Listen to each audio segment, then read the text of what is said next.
just when I think all is said and done, and I'm sitting there in my room on my show saying, look, I don't think Trump can win. He's got a lottery tickets chance, if anything. Then all of a sudden, some things change. And now we've got breaking news. The Trump campaign says Pennsylvania, Arizona, and Michigan are going to hold public hearings in the 2020 election where they're going to be going over evidence, allegations. And it would seem that there actually is a decent amount. But the other day when people were saying, Trump approved the transition and, Pennsylvania got certified, things are all over, I said, I'm not entirely convinced. And there's one big reason, and that is there is another lawsuit over the constitutionality of mail-in voting.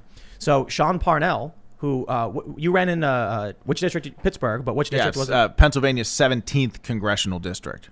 So you're still a candidate for that district, right? Because it's not certified, or what? Yeah, actually, no, it's not certified yet. Nope, I'm still a candidate. Haven't conceded.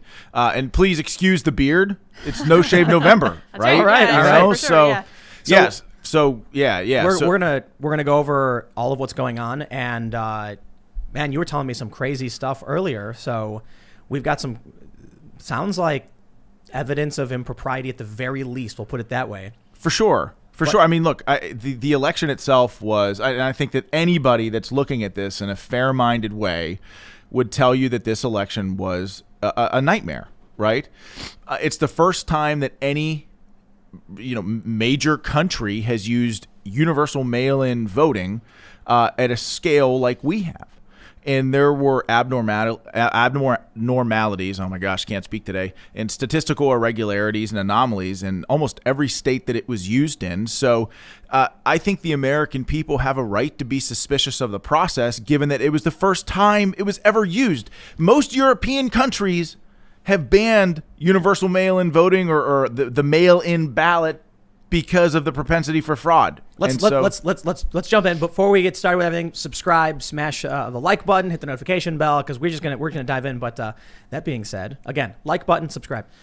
Canada apparently doesn't even use any of this stuff. What? So like you've got Dominion voting, which there was like some hubbub. Everyone's got these theories about what Dominion is doing, but it's really funny because in Canada there was this tweet where they said, like some official Canadian account said, no, we do everything by paper, and we have 3 scrutineers who watch to make sure everything is done, perfectly and securely. In the U.S., we have a mishmash of random systems across the board. They're all different. You mentioned mail-in voting, and it's insecure and things like that, or it's never been tried before. But right. The bigger issue is that it was implemented at the last minute. It was an 11th hour election rule change. Right. And I can't believe, I was surprised that it was implemented in many states. Yeah. Many states eased up the rules for absentee. Many states just declared universal mail-in ballots, just mailed them out to everybody. That to me was crazy. How can you change the rules of an election and strip away its integrity at the last minute? So Pennsylvania didn't mail a ballot to everybody, right? Their system was a little bit different. But the PA state legislature in 2019 passed a law called Act 77, which expanded the no excuse absentee ballot program. And that would require if people wanted a ballot, they could request a ballot via an application and apply for an no excuse absentee ballot for no reason. We embraced that program, or did the best that we could to embrace that program. I think Republicans are inherently, and many independents as well, and certainly some Democrats are inherently suspicious of that program because they like to show up and vote in person, right? But we embraced the program during the campaign. It was something that make sure you mail in your absentee vote. But the problem is, after the election, when we started doing some digging, starting at the very beginning, right? Because again, I've already made the point that I feel like the election was kind of a nightmare, an organizational nightmare. And you alluded to it, where different states have different systems and everything was implemented at the last minute. And so we started at the very beginning, and we started looking at Act 77, and there's something that became manifestly apparent to us was that Act 77 was implemented in an unconstitutional way. The Pennsylvania state constitution is very clear when it comes to absentee voting. There are 4 different categories for it. It's actually quite specific in what defines an absentee vote. And to change the Pennsylvania Constitution to an election overhaul requires two votes in a state legislative session back to back. So the General Assembly would have to vote on Act 77, right? The universal no excuse absentee program in Pennsylvania twice, advertise it in two different newspapers for 3 months, and then put it on the ballot so that the people they vote couldn't even change it until after Election Day. So, right. So the constitutional amendment process in the state of Pennsylvania, and I think even for the federal constitution, is lengthy and onerous, but it is that way for a reason, right? Because in the state of Pennsylvania, the people, right, have a say in how they would like to conduct their elections. But with Act 77, they were never given that ability, right? And so, and here's the thing. The PA state legislature, and I think the governor knew that, and they started the constitutional amendment process, but they stopped it. And they just passed the law. The government signed it. The governor signed it, and we implemented a law. And what I personally believe is an unconstitutional law because we did not amend the Constitution appropriately and give the people a voice in the process. So to start, just to get to the key point, you are part of a lawsuit challenging the constitutionality of mail-in voting in Pennsylvania. Yes. You are saying in the suit that the Constitution clearly defines what an absentee ballot is. Yes. Act 77 essentially bypassed what the Constitution says. And it sounds like, I think it's a fact, the legislator knew that. The legislature knew this because they started the constitutional process and then stopped it. It's literally what you just said, right? Yeah, the constitutional amendment process was started. And then they stopped it. And then stopped. So you clearly, there's no denying they knew what they were doing was unconstitutional. I think maybe some did, Tim. I think that, this is kind of just how our system works, right? Sometimes, laws are implemented and they've been implemented for a while, and after they've been on the books for a while, we realize that they're unconstitutional. I think that it's fair to say some people in the legislature knew it might have constitutional problems. So for example, I'll tell you, Governor Wolf and Attorney General Shapiro and even Connor Lamb have all made the point. Oh, Sean wants to throw out 2.5 million absentee ballots. That's not the point. Okay, it's not about mail-in ballots good, mail-in ballots bad. It's about the process by which the PA state legislature used to implement, and the governor signed it and execute the law itself. So let me ask you this: Is it important, Tim, that we pass laws here in this country that are constitutional? Well, in the way you framed it in that capacity, yes. I would say the answer is yes. Well, we don't. I would say that we often just pass laws. We probably shouldn't just keep passing laws over and over. But if you were to frame it as, you always have to overcomplicate things. Should all of our laws passed be in accordance with the Constitution or constitutional? They should 100%. They should be constitutional. And the point is that is it the fault of the people who cast mail-in ballots, thinking that the system was lawful? Is it their fault? Absolutely not. Should they have their ballot thrown out? Absolutely not, right? But those ballots, the law itself, Act 77 itself, is clearly, in my opinion, unconstitutional. And so the point that we make in the lawsuit, and we're not trying to disenfranchise 2.5 million people who cast a mail-in. I think that when laws are passed, citizens have reason, they believe that laws are in fact lawfully passed, right? They just adhere to the system that is given to them. But the point that we're making in the lawsuit is that PA state legislature, along with the governor of Pennsylvania, disenfranchised all voters in Pennsylvania by They already did. All voters, not just people that mailed in a ballot. I'm talking Democrat, Independent, and Republican. Every voter in the state of Pennsylvania, in my opinion, was disenfranchised because an unconstitutional law was passed. And this lawsuit, for me, it does not seek to change a past election, right? What I'm looking to do is to make sure that we reform elections moving forward, right? There needs to be systems in place to make sure that we protect the will of the people and that every vote is counted. Now, by the way, even people who voted against me, right? Our constitutional system of government is important. Our Constitution either means something or it doesn't. And what I'm trying to do is reestablish some constitutional integrity when it comes to our elections and make sure that, hey, if you want to establish a mail-in ballot program, if you want Act 77 to pass it the right way. Do a constitutional amendment. Give the people of this state a say in the process, that is outlined and prescribed in the PA state constitution. That's what the whole point of the lawsuit is. I don't think it necessarily matters what your goal is, what you're requesting in terms of the lawsuit, because I think a judge will determine whether you can or can't disenfranchise, or whether the remedy is you have to. So I think about beyond this, what might happen. I have no idea. You're talking about the remedy. I think that's the tough. Right. That's the tough part. I think the court can do a number of different things. And in the court case, the media seizes on this one line because they ask you, like, well, what relief do you want? Or throw a couple things in there that you think could happen. Well, you could certainly throw out the ballots and consider them illegal. Is that ideal? Absolutely not. A judge could also say, you know what? 2020 was conducted in an unconstitutional way, but kick Act 77 back to the legislature and say, fix it. A judge could also say, you know what? Every voter in the state of Pennsylvania was disenfranchised. We're going to have a special election, right? So that no one is disenfranchised, right? We're going to do it the right way. But they've got until December 8th for the presidential election. Correct. So look, all I'm saying is there are a number of different scenarios that the court could use to remedy the situation. The first question, though, Tim, that we need to answer is Act 77 unconstitutional? I believe that it is. And once we answer that question, our lawsuit specifically, now again, we throw some, because the court specifically asked, how would you fix this, right? So we threw a couple things in there about, how it could be fixed, right? But we specifically defer to the court's expertise on helping to remedy the situation. And again, this is exactly how our system of government was designed. And people, I'm telling you, the liberals in this state, from Tom Wolf, the Attorney General Shapiro, to Connor Lamb, all attack me about wanting to throw out votes. No, that is not the case. And you'll notice that they're not addressing the constitutionality of Act 77. They're just trying. That's the liberal talking point. Oh, Sean just wants to disenfranchise voters. No, I'm up on the parapet taking shots from both sides of the aisle, right? The PA state legislature is Republican controlled, right?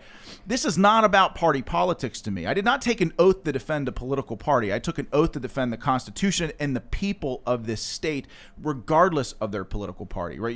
Your super sexy music video, "Will of the People." Well, I look, Tim, you might think it's old fashioned or a little out of style, but I believe in the Constitution. I'm not in this for I don't think it's old fashioned. I believe in the Constitution too. Well, It's great. You look at what's happening in our country. The reason why this fight is important is that if we don't fight this now, Tim, if we don't bring this argument to the court now, the people of the state of Pennsylvania would be at the whims of a governor who could write a law, or a legislature that could write a law in crayon and impose it on the people, and that isn't right. If laws are unconstitutional, and people have been like, well, why did you wait until after the election? Well, the simple answer to that question is I didn't freaking know. Like 2.5 million people in the state, I assumed the law was constitutional. But when we find out a law is unconstitutional, it is our duty as American citizens to say no and challenge that law. And that's what we're doing. And so I'm proud of the lawsuit, because I know moving forward, if we can bring a level of reform to elections in the state of Pennsylvania, it will be good for everybody. If there's some kind of relief, like throughout the election, do another one, that's going to throw the presidential election into question as well. It could. I don't know that a judge will do that. There have been instances in the past, like a congressional election in North Carolina, where there was evidence of fraud or ballot harvesting, and a judge threw it out and said, do it again. Wasn't that relatively recently? Like there was some. It was a couple years ago. It was a couple years ago, I think. But there was also a presidential election that wasn't really that long ago, a couple decades ago, I think, where like one state was called into question and they just got no electoral votes issued or something like that. You would know better than me, Tim, I think. But I was just reading something about it. My primary goal here is to protect the will of the people and to protect our Constitution and making sure that we don't pass unconstitutional laws. And look, I know a lot of people in the PA state legislature. Like, man, a lot of those men and women are my friends. I think they're great people. But to me, this isn't about politics. It's about doing things the right way. The most important part of the constitutional process in terms of overhauling our electoral system in Pennsylvania is giving the people a say in how they want their elections conducted. It just should go on the ballot. They should vote on it, but it wasn't done. So you know what? To me, it's unconstitutional. So does the Trump campaign or anyone involved in the Trump campaign have anything to do with this? No, that's another thing. Liberals like, oh, you just do what Donald Trump wants. If you're saying that about me, then you don't know me pretty well. You don't know me all that well. That's not the president has nothing to do with this campaign. If he wanted to be a part of the lawsuit, I wouldn't say no, because I think I supported the president. I think he's done an unbelievable job for this country, and I'll tell you, he hasn't been given a fair shake. Not at all. Oh, definitely not at all. And that to me is a travesty. And I'll tell you, like, I don't want to get too off topic, but seeing the shift in how the media treated President Trump for 4 years to now how they're treating Joe Biden is sickening, and they're shameless. You see what they've been saying? Ridiculous. They said Donald Trump, they all have this new line they're pushing where they said Donald Trump was like drinking Tabasco for 4 years. I saw. Yeah, they keep using that line. Joe Biden is like sipping unflavored almond milk.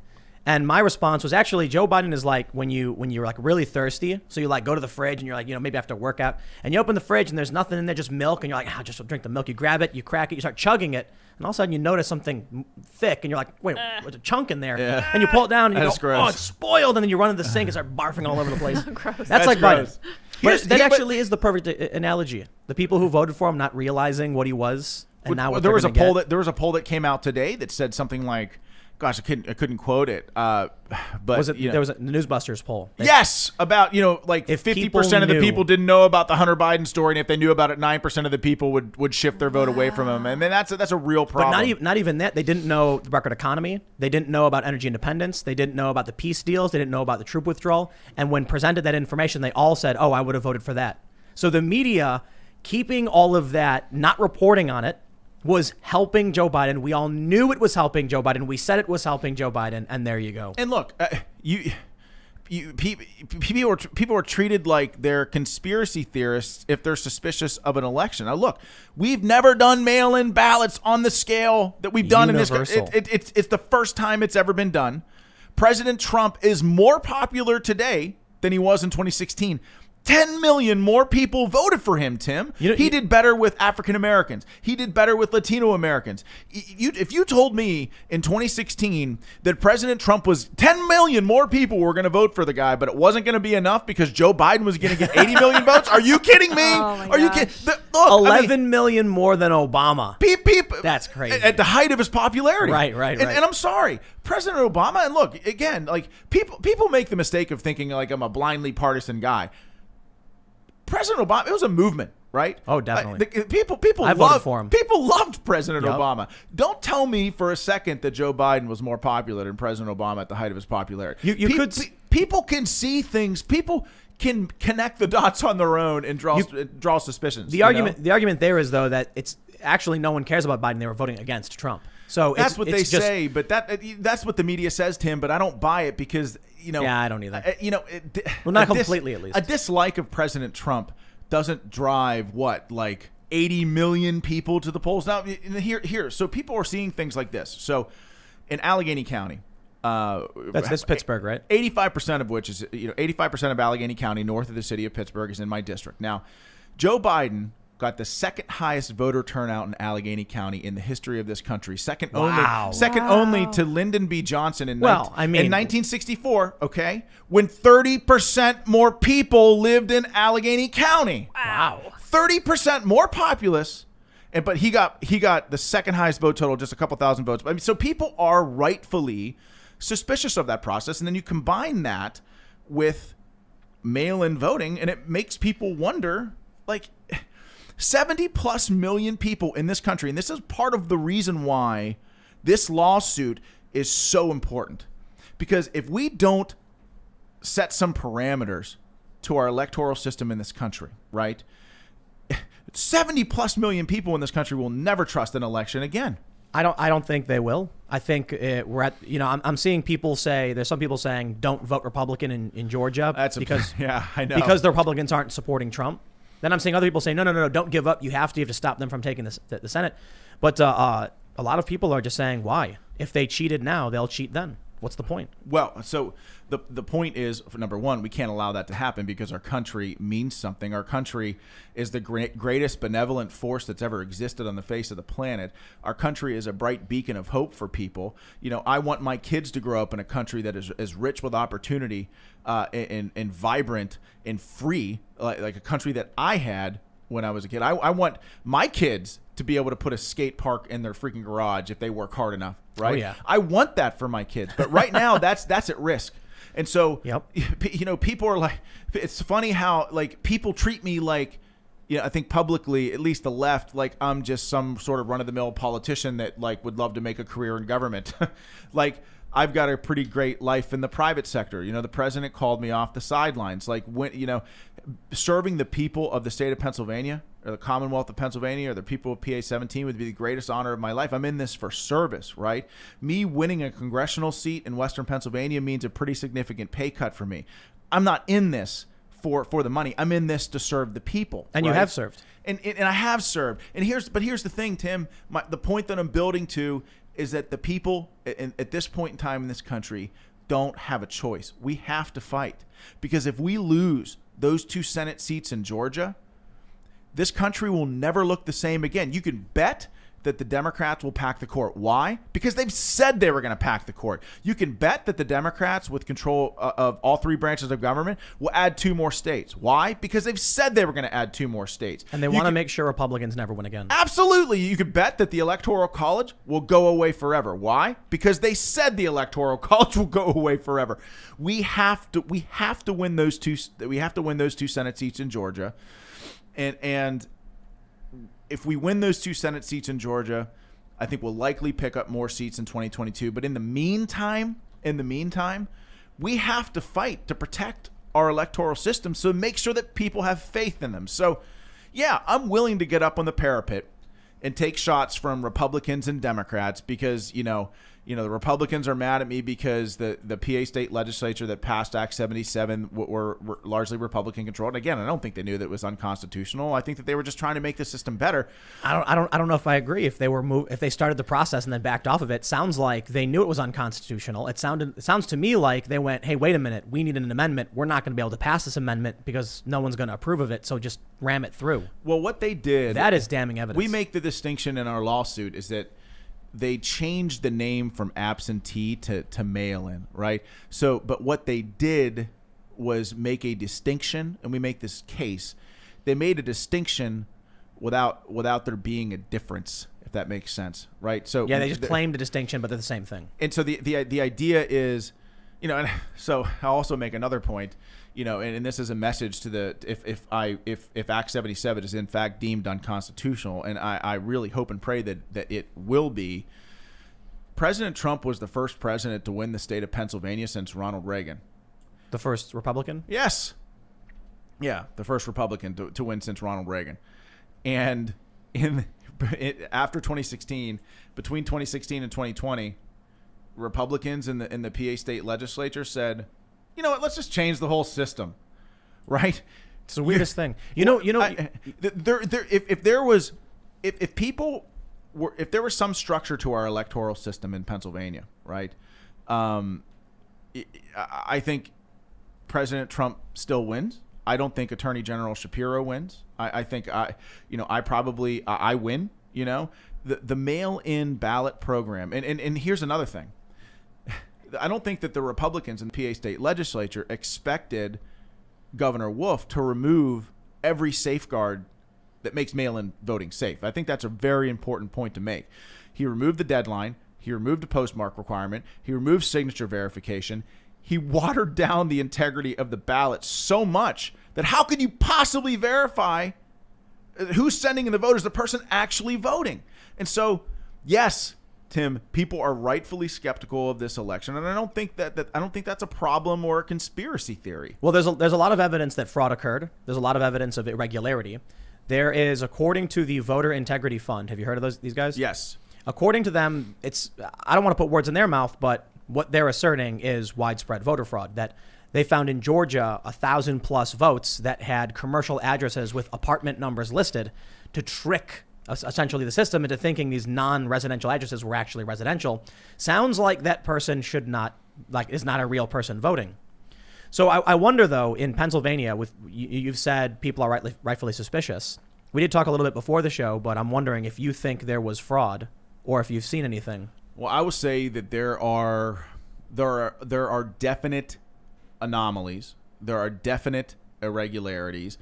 And just today, I saw what looks to be pretty compelling evidence of voter fraud, a combination of voter fraud and ballot harvesting in nursing homes in Beaver County. Now, Beaver County is 100% in my district.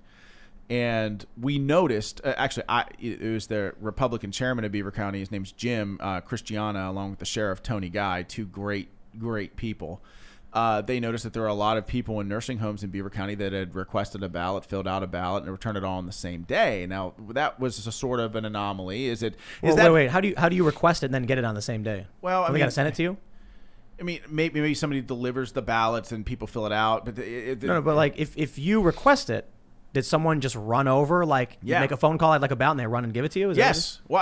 Yes. And so that was suspicious. In fact, that's in the Beaver County Times. You can look it up. You can find the article where Jim Christiana talks about the nursing homes, and so he did a sort of freedom of information request and requested 2,000 ballots from those nursing homes. And what he found immediately, Tim, was that like all of the signatures match. All of the handwriting was the same. And of the 4 nursing home facilities that he looked at, now the handwriting matches were in batches, but these were all union-controlled nursing homes where the signatures and the handwriting was exactly the same. Wow. And I've seen it with my own 2 eyes today, with Tony Guy and Jim Christiana. They showed this stuff to me today. And so, look, I'm not saying that is fraud, but I can tell you that we're going to pass that to the U.S. Attorney of the Western District of Pennsylvania,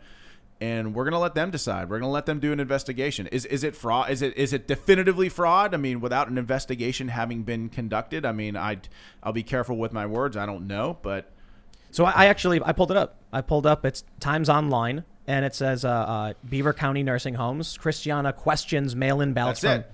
They mentioned there's 2,000 mail-in ballots following a strange pattern, questionable patterns. These patterns require the next step to be a review of the outside envelopes to see if there's any forgery. And that's what we looked at. That's what I'm talking about. Those are the 2,000 ballots that I saw today. The handwriting is the same. There are forgeries of signatures. So that sounds like harvesting. And I'm telling you right now, there's no question in my mind. It's I've seen the handwriting. I've seen the signatures. There's no question in my mind that what Jim Christiana has he's reviewed those 2,000 ballots. He's looked at them. So who is he? He's a Republican? He's the Republican chairman of Beaver County, and along with Tony Guy, who is the sheriff out in Beaver County. So what have you done with the evidence? He called me. Jim called me about this last night, told me about it last night, showed me the evidence this morning, and what Jim is going to do, along with Tony, again, who is the sheriff, is, in all likelihood, turn the evidence over to the district attorney, Dave Lozier, out in Beaver County, another great human being, and they're going to pass that information to the U.S. attorney in the Western District of Pennsylvania. So to the feds? Yes, absolutely. Wow. Absolutely. Because, look, again, if we aren't talking about this stuff right now, it never comes to light, and the likelihood of it happening again is very high. Close to 1. The people have a right to know if this stuff is happening. Is it? Can I say on the show with 100% certainty that that's voter fraud? No, because there's not been an investigation done, but I'm a human being that can put 2 and 2 together. All the handwriting is exactly the same. And you've seen them. I've seen them. So, and it's going to U.S. attorneys. Yes. All right, well, my concern is I don't know if they're going to do anything. I don't trust them. Well, so Dave Lozier and the district attorney, the district attorney Dave Lozier, and then the U.S. attorney. They're both great human beings. I trust them. Scott Brady is the U.S. attorney in Western Pennsylvania. They're good people. All right. I trust them. But here's the deal. A criminal investigation of something like this is going to take a long time. Will that impact the outcome of the 2020 election? I don't know. And it's only 2,000 votes. Well, but there are something like 8, 9 total. We only looked at 4. There are 8 or 9 total nursing homes And that's just in and around the Beaver County area. And that doesn't even count Allegheny County, which is where I would say probably 80% of the vote comes from in PA 17. So what this could do, like, look, if we start expanding an investigation into other nursing home facilities, how many votes would that mean? Now, I don't know if that's going to be enough to affect the presidential, right? But it will affect down ballot congressional races and down ballot state, House, and Senate races. Absolutely. So should we look into that? Absolutely. We absolutely should. I would imagine if you find widespread fraud or harvesting, which is, I believe, would still be fraud, then at a certain point, you're not going to have the time to actually investigate every single nursing home. You'd have to just, I don't know, cancel the election. Well, because if you're finding widespread fraud, here's the problem, okay? To clarify, because I know the left is going to be like, how dare you? There's no solution. There's none. There is no solution to this problem. We have reached an impasse where no matter what you do, you're going to set off tens of millions of people. It sounds like, based on what I read about your lawsuit, it sounds like you're correct. I'm not a lawyer, but based on the stories that I read and going through it, your lawsuit about the constitutionality of mail-in ballots, yeah, sounds like they couldn't do that. Sounds like they knew they couldn't and they tried changing some words to get around it.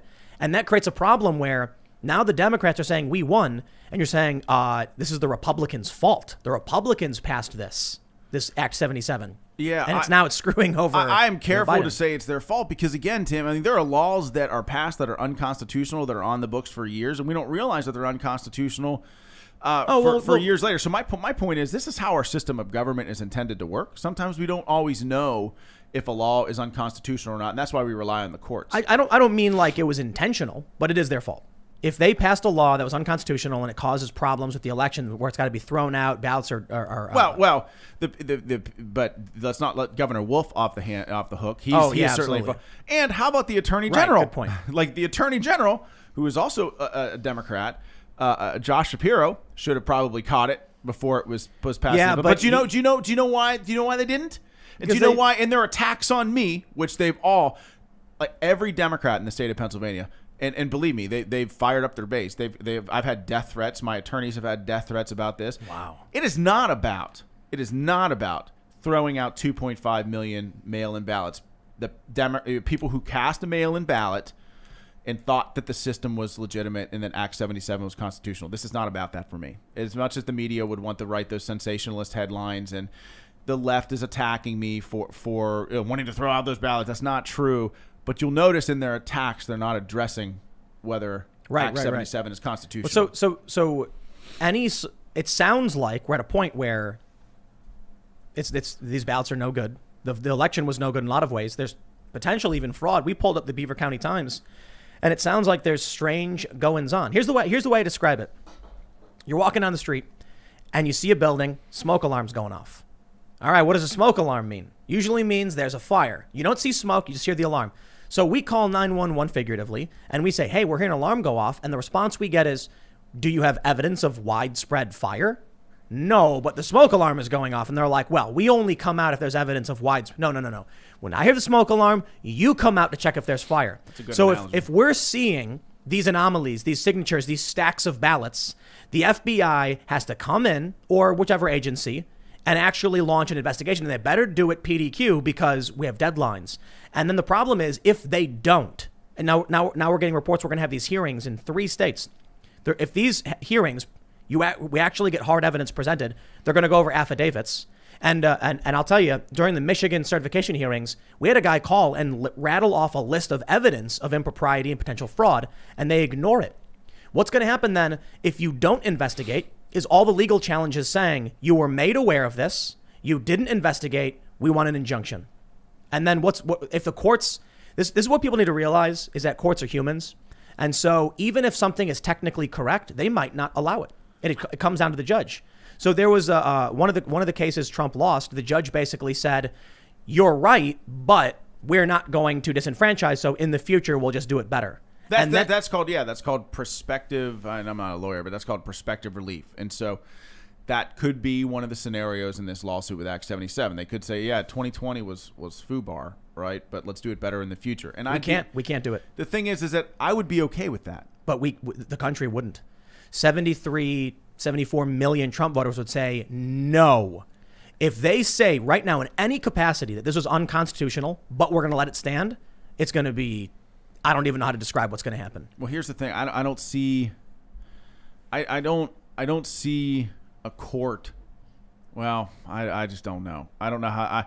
We've asked the court for help with a remedy, right? Because that's the way our system of government is supposed to function. We hope that they step in and grant some sort of relief. Now, the governor was not. We weren't anticipating him certifying the results of the election today. He did it just hours before we were supposed to be heard. Heard in a, not a hearing or a court. It was like a phone conference thing or whatever. Again, I'm not Zoom a lawyer. Call. Yeah, I don't know what the hell they do. I'm not a lawyer, but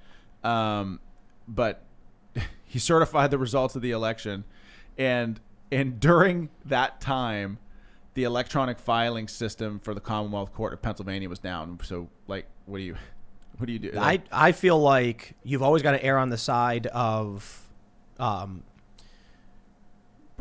some kind of remedy against some kind of system against impropriety or malicious intent.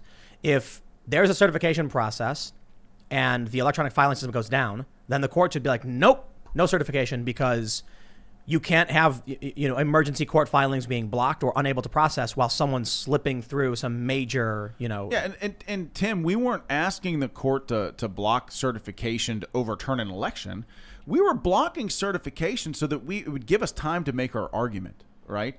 And again, we were hoping to have time to make an argument to the court and have them give some sort of decision or remedy as to what to do with Act 77, because again, we believe that it disenfranchised all voters, not just people that mailed in a ballot. Disenfranchised all voters. This is going to have serious impacts on the presidential election itself. We'll see. I mean, like you said, it's explosive, right? Yep. And courts are comprised of human beings, and I just don't know. But I will tell you this, that I believe that Act 77 is unconstitutional, and on the merits, I don't think that anyone can deny that. It just is. You can't change the entire electoral system in Pennsylvania without a constitutional amendment. That simply was not done.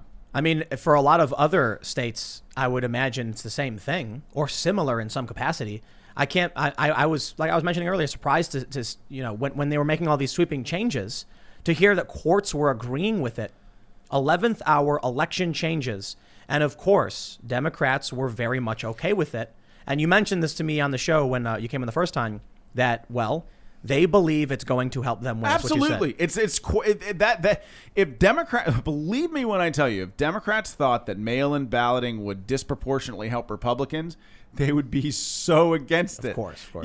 And so here's the interesting thing about that. The PA state constitution, there is like an emergency provision where the governor and the legislature could invoke some sort of emergency power to overhaul an election system in the middle of an emergency like a pandemic to keep people safe, but they didn't do it. So why? You know what's crazy to me is watching in Michigan. Do you see what happened with Michigan certification? Oh, with first you had Wayne County.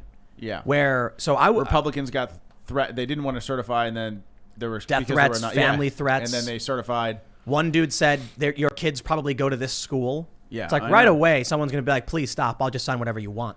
And then after the fact, they signed sworn affidavits saying they rescind their votes, and they were like, too bad, it's too late, you can't do anything.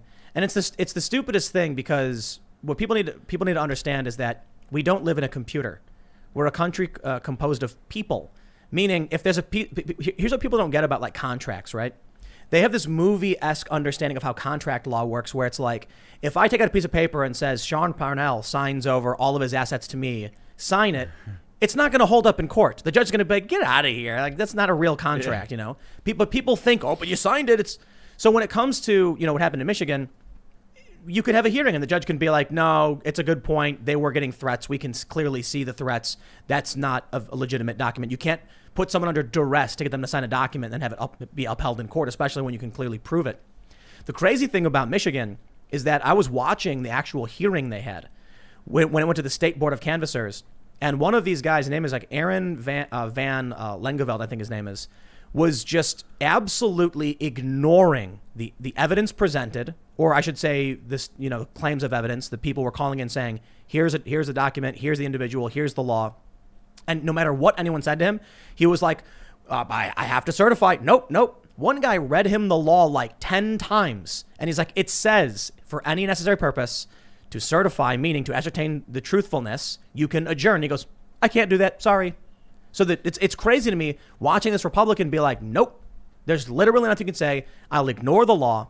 I will ignore what's presented to us, and I'm just going to do it. And now they're certifying in Michigan. And then you have in Pennsylvania with you. I was surprised certification even happened because I was like tracking. I'm like, I was on the phone with my attorney when it happened. I'm like, oh, they just certified Pennsylvania. He's like, what? Yeah. So and they did it because they knew that once it was certified, it'd be a little bit more difficult for us to proceed with the case on an emergency basis, right? They what's funny is, and again, the electronic filing system was down coincidentally, and you draw your own conclusions there for the Commonwealth Court. The electronic filing system was down. People need to understand that when you're watching Donald Trump fight tooth and nail, with the variety of lawsuits he has, the Democrats aren't sitting around doing nothing. No, they've got their version of fighting. And I suppose in some places like Pennsylvania, it's ramming through certification before anyone realizes what's happening. Because I didn't even realize. When I found out, I was like, wait, what? That was today? What? Because I was tracking certification of all of these states, and I'm like, Michigan is this day. Here's what we're waiting for at the State Board of Canvassers. And then I thought Pennsylvania was going to be way later. Then it just happened. Yeah. And then I'm watching, in Michigan too, and it's the same thing. It's these weird. The Democrat strategy has been the entire time. You know what? I'm going to be careful in the words that I use, but since the beginning of even before 2016, I remember I was in San Jose, California. I think it was in 2015, I think it was 2015, maybe 2016. And I watched a guy walking out of a Trump rally, just minding his own business. People were screaming at him, and he looked all confused. And someone runs up behind him and smacked him in the back of the head with some bag full of heavy objects. And it cut him pretty bad, and he was bleeding, and he was all like, what's happening? Since that day, and before, but for me, since that day, I've been watching them basically say to anybody who supports Republicans or Trump, we will physically hurt you. We will physically hurt your family. We will destroy your life. We will target your job if you dare say anything. Now, here's what's crazy. Trump's secret voters. They said in the press they didn't exist. No, Trump's secret voters is not a real thing. Nate Silver on 538. There's no secret Trump voters, no evidence. And then all their polls were wrong by massive and historic margins. Again, this time worse than last time. Yeah, it was like I think Trafalgar between 4 to 7%. Trafalgar got it right to the extent that you can. But I've been to 3 rallies with the president, and one in Latrobe, one in Moon Township, one in Butler. I've never seen anything like it in my life. They are positive. They're like a concert environment with the most diverse group of people that you can imagine, and they're all friendly. They all love America. They're fun. People have a blast. But then you drive home, right? And then you watch it portrayed on the media, and they treat it like it's this negative. Rally. Yeah, well, it's the truth. And they take nuts. The president makes jokes right on stage, and when you're there in the moment, you can feel the environment. He's joking, but then this is why I said, leading into the show, you can't make jokes in politics, right? You just can't. You can't have any fun. You can't make any jokes. But the president jokes, and then they take the president out of context, and then they say he's saying some inflammatory remark, and they make the rallies seem like they're super negative. And they did this with me too. Like, I went on a show with called UnPC on Fox News. The show is hosted by a stand-up comedian. The whole point of the show is to take up unpolitically correct positions and defend them and make jokes. And I made jokes about the idea of independent women, and women need men. And of course, one of the hosts of the show is a woman who I'm friends with, trying to get her going a little bit.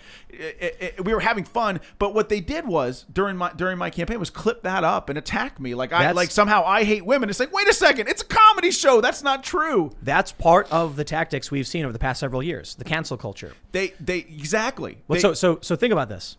Trump managed to gain what is he up, like 11 or 12 million, 11 million voters, over 11 million new voters, 11 million more people in 2020 voted for him. But here's the crazy thing. So secret Trump voters existed, a lot of them. And it was because of, in my opinion, many reasons, but the threats of the left to take your job away from you, that these people weren't going around explaining to others why they should vote for Trump as well. So I know a bunch of celebrities who have hit me up saying, if anybody ever found out I was a Trump supporter, my career would be over. Yeah. And I've said indirectly, you're a coward. Because you're going to wake up one day, Trump is going to lose, and you're going to say, if only I risked more. And instead, you are willing to sacrifice what you think this country needs for yourself. But this is not to drag those who are scared of the left. But the strategy of the Democrats the whole time has been partly, because I would say there's a lot of activist groups, but Democratic activists know they've threatened people. There have been mobs. They have come for the board of canvassers. They came to my house. They went to your house. Did you see what they did? They spray painted. Oh, that's right. Yeah, they came to my house. Yep.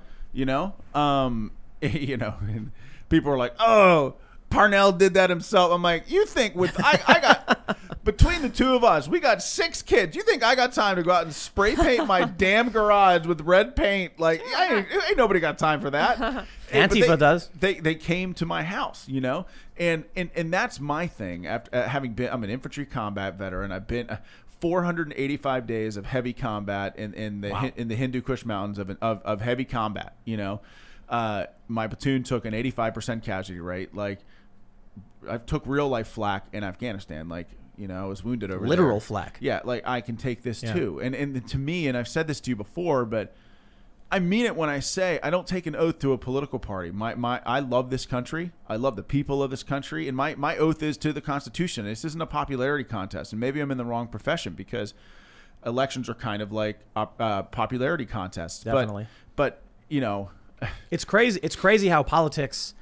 War and politics go hand in hand. It's a fight for control, for power. And, in many instances, and, you give me your thoughts on this, but war happens when the speaking stops, when the ability when the ability to control someone or get what you want ends with negotiation. Yeah. They find another way to do it. Yeah. They say that war is like the last 20, I don't remember what the phrase is, like the last 25 yards of foreign policy or something like foreign policy failure or whatever. But I always say that politics is war, just without the bullets. Yep. It is. But for me, it's not about like having been in charge of soldiers' lives, right? Where every decision that you make might mean, if it's a bad decision, that somebody goes home in a body bag. I've had real power at a young age. And what I learned in having that power is, one, learning to wield it responsibly, but not even wield it. Leadership is about taking the power that's bestowed upon you and giving it back to the people that you lead, right? And empowering them to do what they believe in their hearts is right.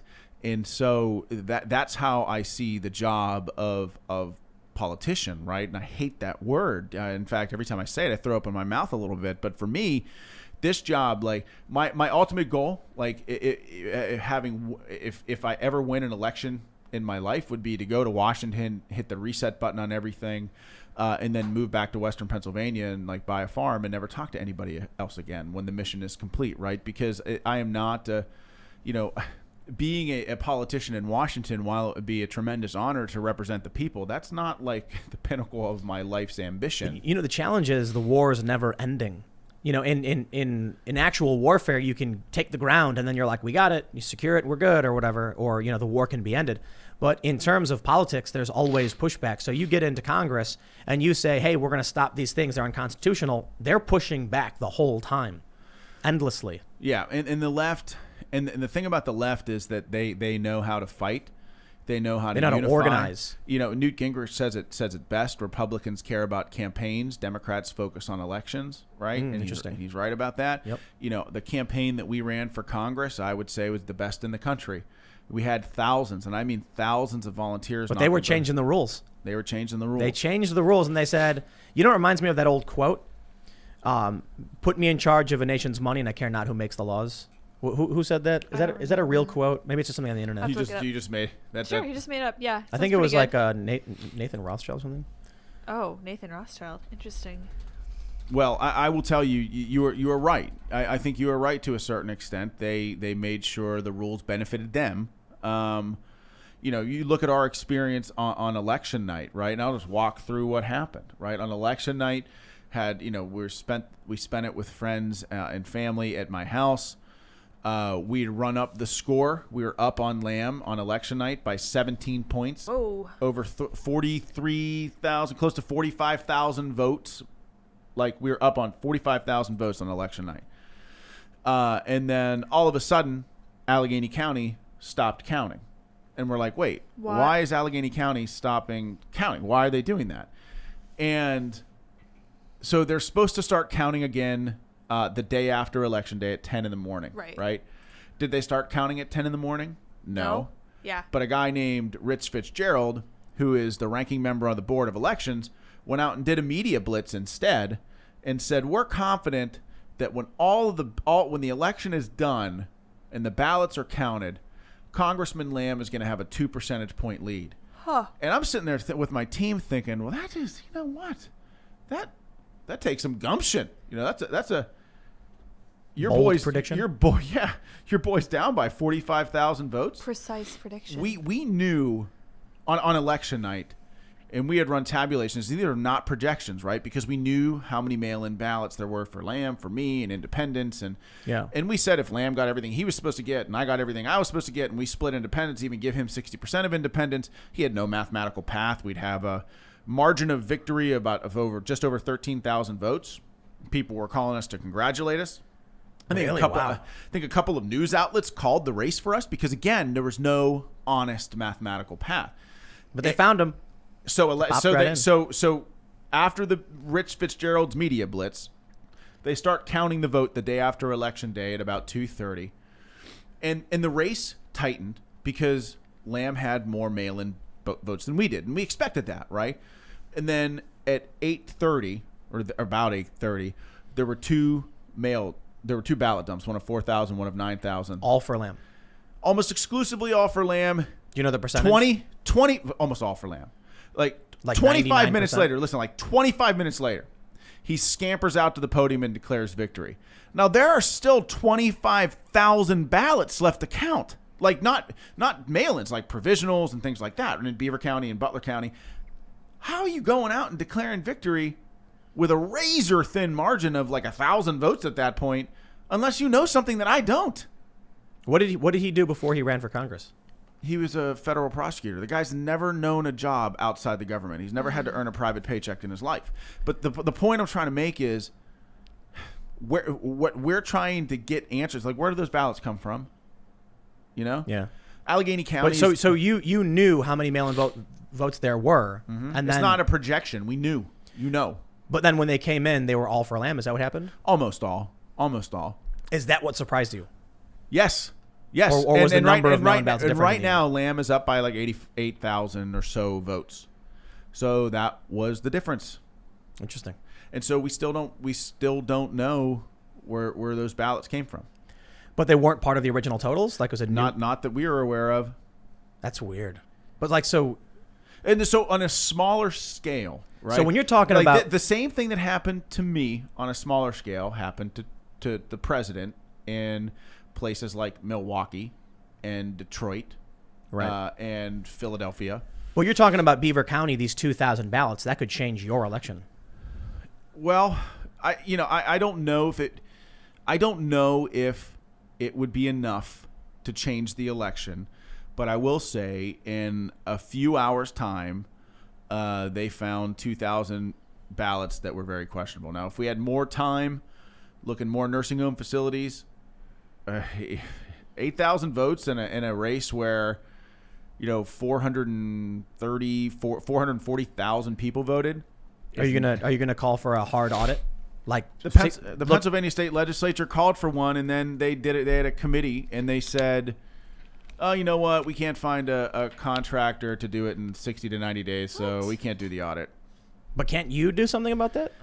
We're trying to raise money, an election defense fund money, and we're certainly doing that with the lawsuit with Act 77, as we talked about. And we need to look at each and every ballot. Those mail-in ballots. That's that dump. exactly it. You need to have a Democrat, Republican, and an independent all look at it and verify it. The challenge is, but listen, man, I'll tell you this. I honestly don't think any of that matters. You know why? It's a propaganda war. You could personally find a ballot that has never been folded, that looks machine printed, and the Democrats will call you a liar. You could actually have a legitimate argument. This is unconstitutional, and we didn't know until now. And they'll say you're just trying to cheat the election. That's exactly. What it's just propaganda. That's certainly what they're doing with me. It's about how many people can they convince which side to be on. Yeah, it's true. It's true, and the Democrats are good at that.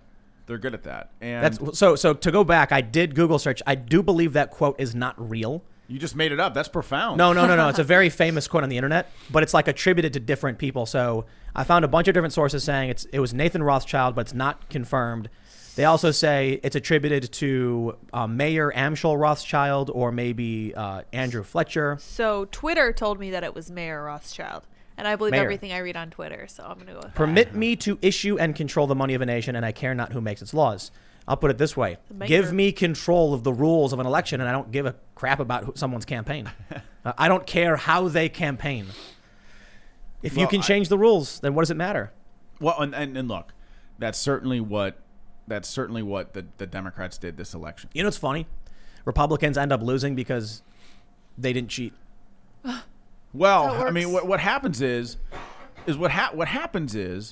that, you know, out in California where ballot harvesting and stuff is legal, is that 2 election cycles later, Republicans catch up and fight the way that they fight, and then we start winning again. But then you're like, then it's like, but then like, there's no election. But is it an election, or are we just playing a game? But it's not just that; it's that you don't have the media on your side to control and manipulate narratives. Although I think, or schooling, or entertainment, or any other cultural institutions. That's another thing. One of the quotes I heard is that Republicans care about winning elections and Democrats care about winning control of cultural institutions because politics is downstream from culture. Well, that's the truth.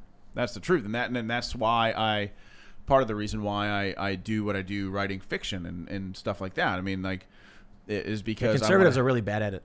Your stuff's probably good though. Well, I feel like I am an anomaly when it comes to mainstream conservatism. Like I play music. I play the guitar. In high school, I played guitar and bass, and I like music. Like I can appreciate art. Like there's a creative side to me that I think a lot of conservatives don't have, and I think, you know, Democrats are very good at making emotionally resonant political arguments, right? Oh, yeah. You know, Martin Luther King was an amazing cultural icon. I have a dream speech inspired 500,000 people to show up on the Washington Mall without emails or cell phones, right? But I Have a Dream was not I Have a 10-point plan. This is like I'm stealing a little bit from Simon Sinek here. But my point is that I feel like Republicans need to get better at making emotionally compelling arguments and not trotting out a 10-point plan. Yep. And so the Democrats end up with people who win power by promising, whispering sweet nothings into the ears of their constituents. Like that's why there's a tendency. It's why the Democrats are the party of continually moving further and further left. Andrew Yang tweeted something to the effect that he's literally offering people money to vote for him. Something like that. The UBI plan. If you vote for me, you get money. Universal basic. Yeah. Even though it's failed everywhere it's been tried. I like Andrew Yang. I was a bigger fan earlier on. I think he's really gone way too establishment in recently, but he early on he lost me when that dude sprayed whipped cream in his mouth. Mm-hmm. Do you remember that? Yeah, me too. Like, it was just a little weird. That's right. It was just a little weird. I'm like, I thought doing? Look, I can appreciate. See, that's an emotional argument. I can appreciate nonconformist politicians, people who I love that. In fact, but that was a little much for me. Do you know about yeah. Do you know about the moral foundations, Jonathan Haidt's research? Mm-mm. Conservatives, there's initially they said there were 5 moral foundations. Now they say there's 6. Basically, liberals operate on only 2, care and fairness. And so I think, let me see if I can get them off the top of my head. There's care, fairness, purity, authority. What am I missing? I don't remember. Purity. There's liberty, and there's one more. Let me look. You want to look them up real quick? Let me Google it. I'm missing one. So conservatives have, to varying degrees, equal balance of all of the moral foundations. So, let's see, authority, for instance. It's very obvious. Like, trusting and respecting the authority to a certain degree. Yeah. And there's also liberty, though, so that balances out authority, like your right and your freedom. But when it comes to making an argument to convince a traditional liberal, it's just care and fairness. That's why they go after these people are Nazis. That's why they say they're racists, because they're targeting it's not fair. They don't care. In reality, the Democrats don't either. They've just found the weakness of certain people that they can use to exploit. I only have the 5. I have care, fairness, or care/harm. I have fairness/cheating, loyalty/betrayal, authority and subversion, and then sanctity and degradation. Yeah. And then Those are the liberty 5. was what they added. Yeah, okay. Yeah, so libertarians operate. This is really funny. Libertarians have one moral foundation: liberty. No joke. Yeah. That's why they. I think that's why they added it, because they were like, when doing the test, like, we don't care about any of that. Just let me be free and Anomalous, just do whatever you want. To like very strange degrees, but like sanctity is one. So this is like respecting the family and things like innocence and protecting Strong borders, kids. maybe. That's probably loyalty, but it's probably a combination. Yeah. And the left, it's just care and fairness. Careness. Yeah. So it's like you go to them and say, these poor children, and they'll be like, I'll vote for you. They don't care about what the argument is. They don't care about what the result is.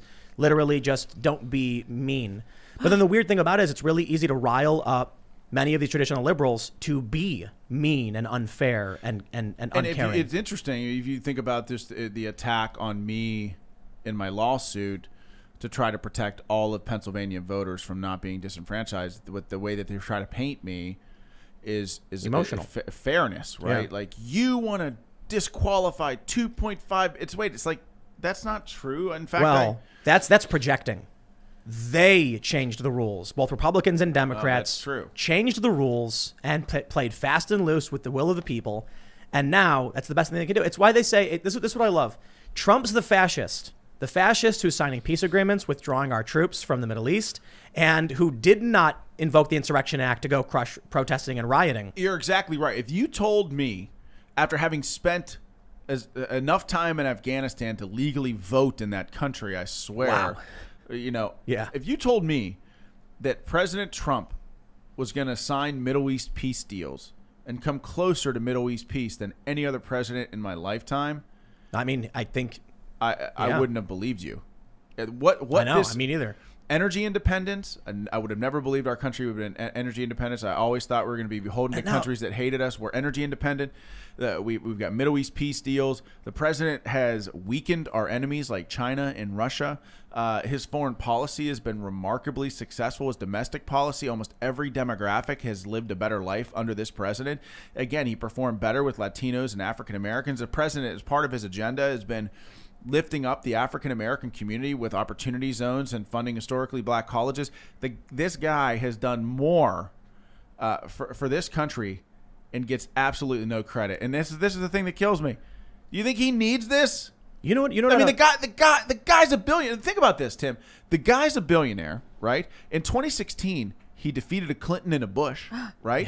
I mean, people were like, Donald Trump's a buffoon. He's not smart. The guy created an empire, defeated a Clinton and a Bush, right. and in 4 years did things for this country that I never thought possible. You still hear people in the media say he's a fascist and he's dumb. Well, that's the craziest thing I've ever heard. The first thing is they're like, Trump's the fascist.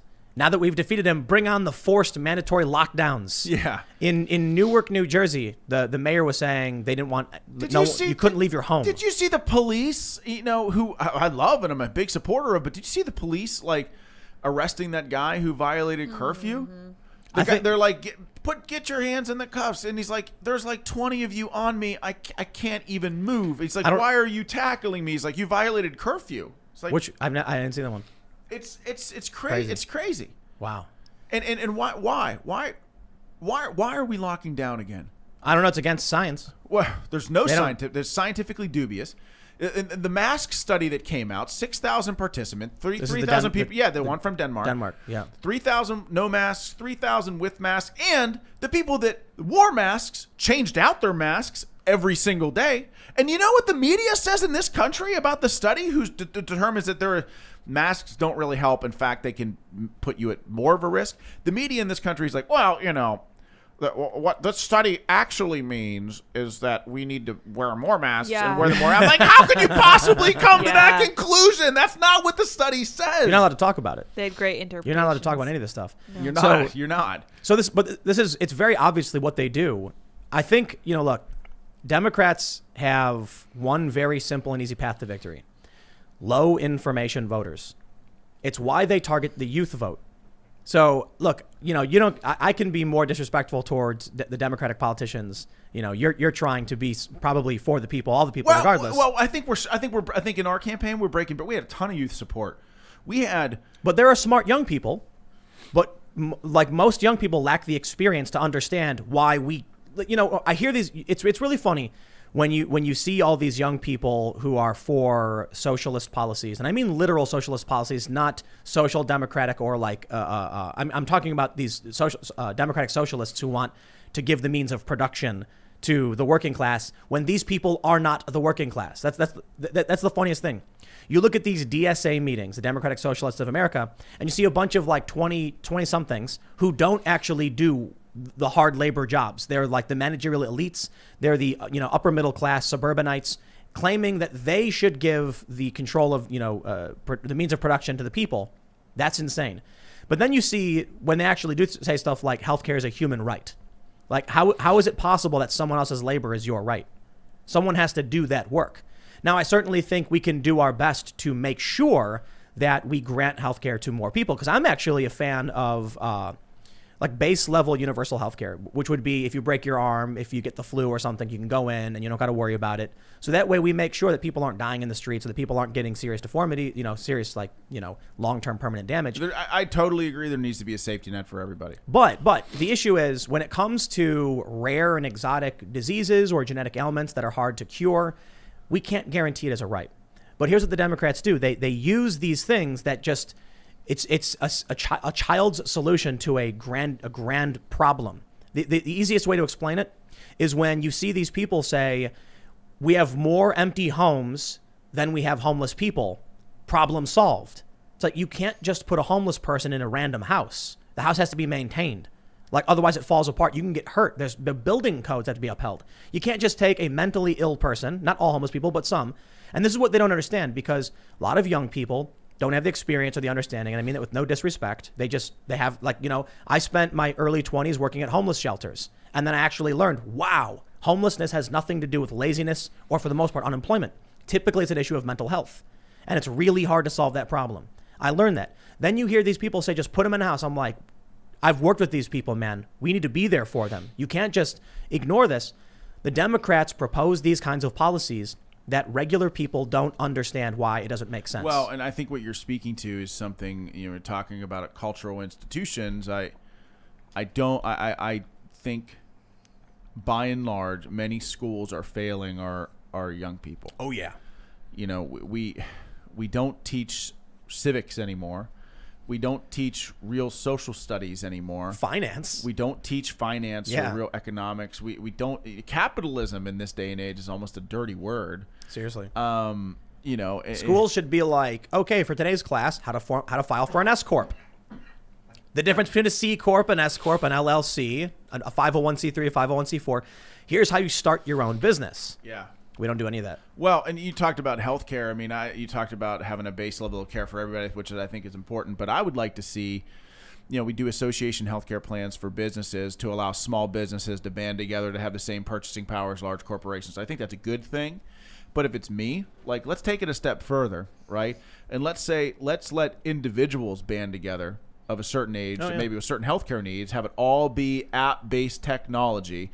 And so individuals band together for certain plans, take it a step further. And that way, healthcare becomes affordable for everybody. And people can have, there's more competition, there's more flexibility. This is the interesting thing about healthcare, too, is, I think Trump did this, right? Where they have to show the prices for... Yeah, that'll take place January something 2021. But yes, I think that's huge. It's a big deal. It's a big deal. And there's also, I think... Basically, like you're getting your cost so I should go here. It's cheaper. There's a bill on the House floor. I think it's HR 19, but it's right now, like, prescription drug prices in this country, I don't know how we got in this topic, but they're way too high. Just talking about the left offering up simple solutions to Well, complex so problems. with the left, I mean, one of the things that the left did was sign a prescription drugs government price control bill. Basically, it basically said mandated pricing, right? Right. Yeah. Like we know that doesn't work.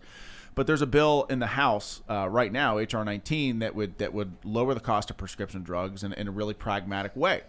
Now, how do we do that? Well, right now, did you know that big pharma companies pay small pharma companies to not produce generic drugs? Oh, wow. I didn't know that. Yeah. So Yeah. what HR 19, which is it got a lot of bipartisan support, would eliminate that, would make that illegal, thereby flooding the market with generic drugs and driving the cost of generic drugs down. I mean, generics are cheaper. That's the thing too. I think with Trump, what's really interesting, a lot of the things we started seeing implemented by businesses, such as a 4-day work week, 2-week vacation, increased wages, those happened naturally due to a great economy. Free market. Yeah, and quite literally, Trump deregulating and Exactly. boosting the economy in a variety of ways. I think one of the big issues.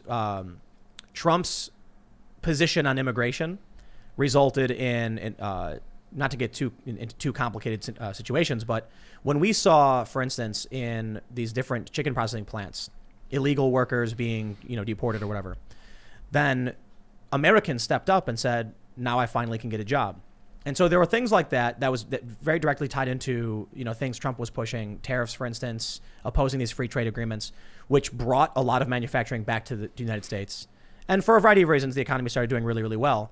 The left wanted these things like a 4-day work week, like vacation, through mandate, by the government just decreeing it. So we're going to pass a law, you have to do it. But it doesn't work that way. It's just like giving someone.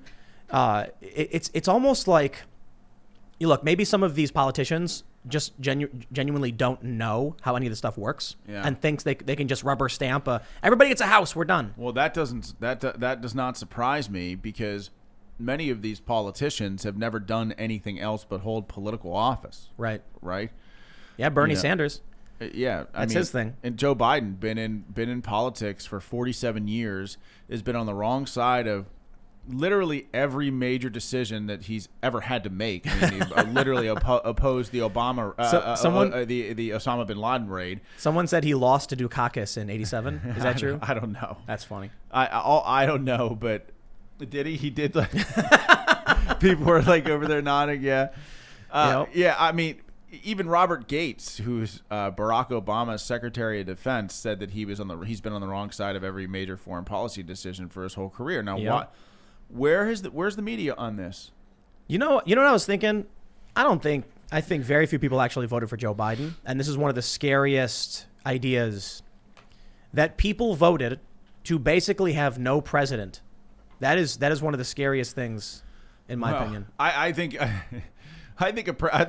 president could have a pretty strong platform if he said, you know what, I'm going to stay out of your life. I'm going to do everything I can for the next 8 years to limit the size and scope of the government, and do everything I can to keep government out of your life. Because, personally, I believe that there's a direct correlation between a small federal government and more freedom in our lives. So I do have a libertarian streak in me in that regard, where, the more freedom we have in our day-to-day lives to pursue life, liberty, and pursuit of happiness, and whatever that means for each individual is going to be different. But I think it's part of our job as leaders to give people the ability to do that. Right. And so you've got a lot of basically all these Democrats, Joe Biden included, using the Green New Deal as a framework. They genuinely believe two important things. The first is that humans can't be trusted to be free. They view what's happening in the world with consumerism and global warming as evidence that a human making free choice makes a bad choice. We saw with Michael Bloomberg when he said we're going to put a ban on large sodas. You know Bloomberg actually said tax the poor. I'm not even exaggerating. He's open about it. Of course, he said poor people make stupid decisions. Take their money away, and then we make the choice for them. The problem is, so they believe this. Then from that, they believe the world is in peril because of it, global warming, etc. But what they don't understand is that this is what most dictators think. I'm the smart one, only I can fix everything. But what makes you think you as an individual are smarter than the decentralized network of human intelligence? You are not. This decentralization in networks. We know how it works. You can have 10,000 computers be as powerful as one supercomputer. So when you have capitalism, which is individuals choosing what they need at the micro level, you get a fast developing, growing, and advancing society. But these people believe the world is in dire straits and in peril and on the verge of collapse due to overpopulation and global warming. So that combined, leads them to the idea that only they can intervene to stop the silly, dumb people. And that's what you get. You get lockdowns. You get things like the World Economic Forum's, they announced the Great Reset. Resetting global capitalism. Now's our chance. I mean, when the World Health Organization has come out against lockdowns, that may, do you trust the World Health Organization? No, I don't. We're supposed to on YouTube only go by what they tell us. I know. And they put out a statement warning against lockdown, saying it needs to be only a last resort. That's what I'm saying. But you have governors, in the state of Pennsylvania is a perfect example, saying, Governor Wolf saying, I'm going to ban alcohol sales the night before Thanksgiving. What? Wait. Listen. So you know what? That literally does nothing. that just means that people are going to buy their alcohol or go to the bars the day earlier. Yeah, exactly. Yep, get your booze a day early. Yeah. And like he put out guidelines. People put out guidelines like how to celebrate the holidays safely. Yeah, no keep loud the music. music. Yeah, Yes. keep the music No loud down. music. No loud music. No singing. No. And No shouting. and Yeah. limit alcoholic beverages. The, I'm like, Oh the my no gosh. loud music how is thing. this? Doesn't make sense. None of this is. They're just making. I think they're just doing it to make. It's the stodgy screw parents us. from Footloose. It really is. Yeah. You're gonna get sick. No loud music. What is that? What does music have to do with getting sick? Shut Those your darn mouth. video games. And here's the thing, like I take I take COVID-19 very seriously. I'm all about having a surgical pandemic response, directing resources where they need to go, like maybe not mandating that nursing homes take COVID positive patients. That would be Andrew like Pretty good start. yeah, I mean, and Tom Wolf, right? And in fact, Jeez. our Secretary of Health, her mother was in a nursing home. She saw this coming, and she took her own mother out of the nursing home before. Wow. And so, yet these are the people that are in charge of us. I mean, that sounds intentional. They it knew they were going to. Absolutely was. It absolutely was. We saw the devastating effect that COVID-19 had in nursing homes in Seattle. Whose policy was it to put sick people in these nursing homes in Pennsylvania? Tom Wolf. Yep. So Tom Wolf knowingly killed. And same thing with Andrew Cuomo. I don't know. I called Andrew Cuomo a murderer earlier. Yeah. Well, I don't. I got no look, problem saying it. That's my opinion, not yours. Yeah, well, here's the thing. I don't know. I think that as a leader, I'd like to give people grace because you do the best you can in the moment. I've had a lot of leadership decisions in combat that I'd like to have back. Men that I had that were wounded, that were wounded because I sent them to a certain spot. So I try to give people grace on that. Leadership is an imperfect art. I like to believe that everybody does that we do the best we can. But the point is now, we know a lot more about this virus than we did in January. Right, there are therapeutics, Regeneron, right, and there are 2 vaccines on the horizon. 3 vaccines. Yeah, I think 3. So why? Many of these small businesses, they can't afford another lockdown. Many of these small businesses invested thousands of dollars into safety mechanisms that they've like for outdoor dining, for example. That now it's shut down. So listen. Here's the way I see it, and again, my opinion, not yours. When you have a group of people telling us that we're 10 years out from global catastrophe due to climate change. And it always gets shorter too, right? Well, it's like every 10 years they say it's 10 It years. changes, yeah. When you have these people who are telling us the world is ending, doing these conferences, saying it's going to end, propping up individuals, screaming the end is near and things like that, and then COVID happens and they say, you're allowed to riot. Not explicitly, but yeah, the DAs were releasing...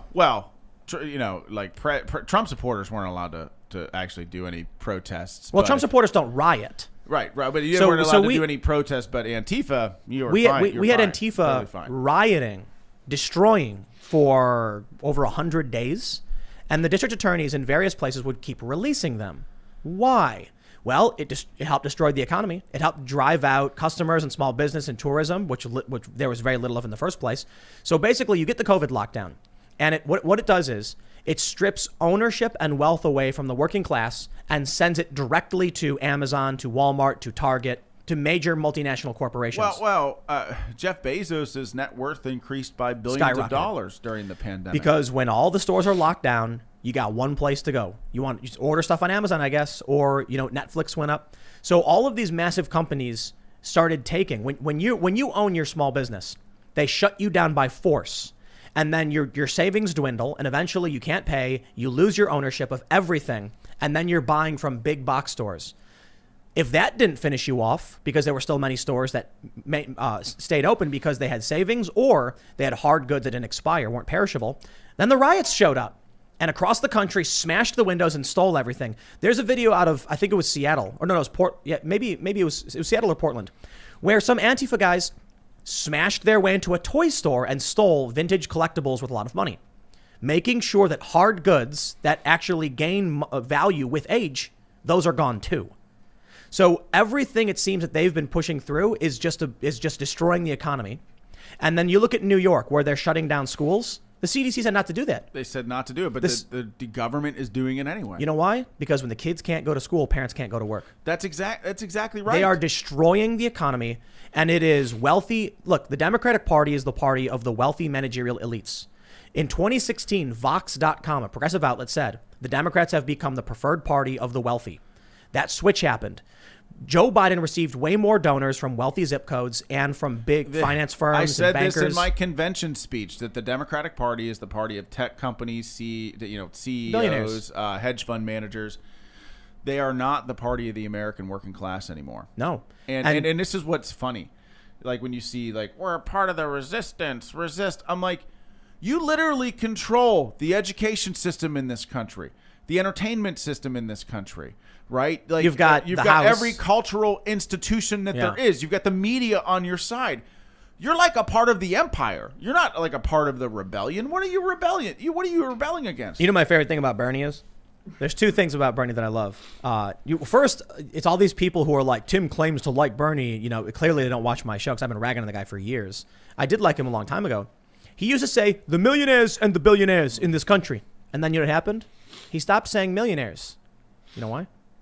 Because he's one. Because he became a millionaire. Yeah, exactly. Right, so this was actually a journalist track that said right around the time Bernie Sanders became a millionaire, he stopped saying the millionaires and started only saying the billionaires. Here's the best thing. Joe Biden was the candidate of Wall Street, of these big financial firms. How is it that Bernie Sanders got on board with, to be fair, Donald Trump is literally a billionaire. So he can criticize Donald Trump because he's literally a billionaire. That I get. But he didn't become a billionaire in government.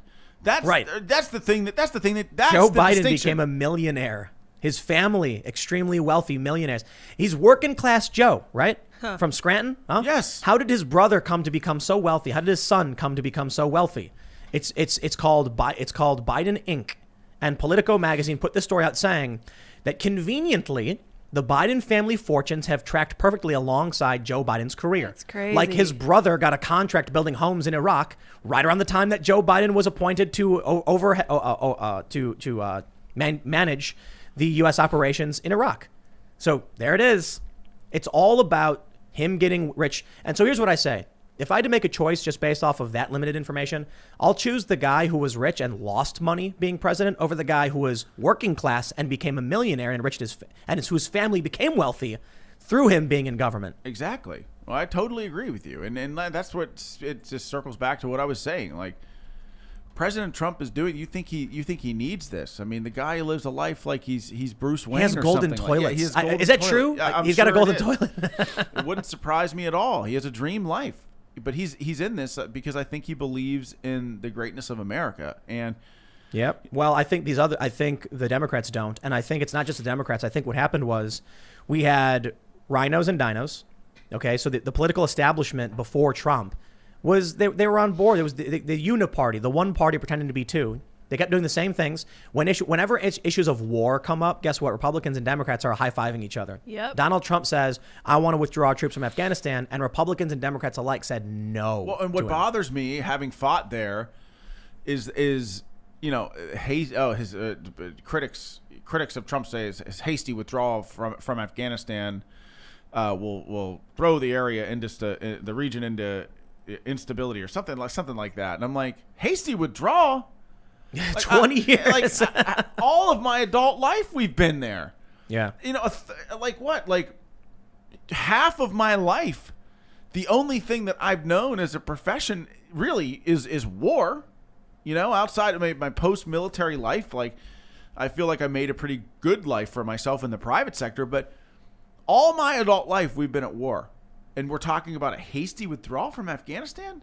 Yep. Half Just of my the life. excuse to stay in and look, I think there's probably confidential reasons that, you know, the American people probably won't know, but I think there's got to be justification of why they want to do it. But anyway, here's what I think's going on.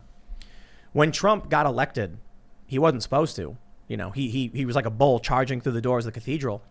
And the never Trumpers, these are people who are consultants and strategists who weren't tied to a position, ran straight to the Democratic Party.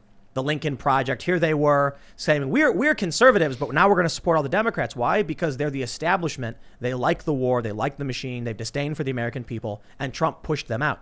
You then get a bunch of the Republicans that are in office today. Many retired. Many just dipped out and were like, I'm out. I'm not doing this. And then you get many other Republicans who just pretend to like Trump because they know if they don't, they won't get reelected. So I think Trump is not. I don't consider him to be I don't consider him to be a Republican. I don't mean that in a disrespectful way. I agree.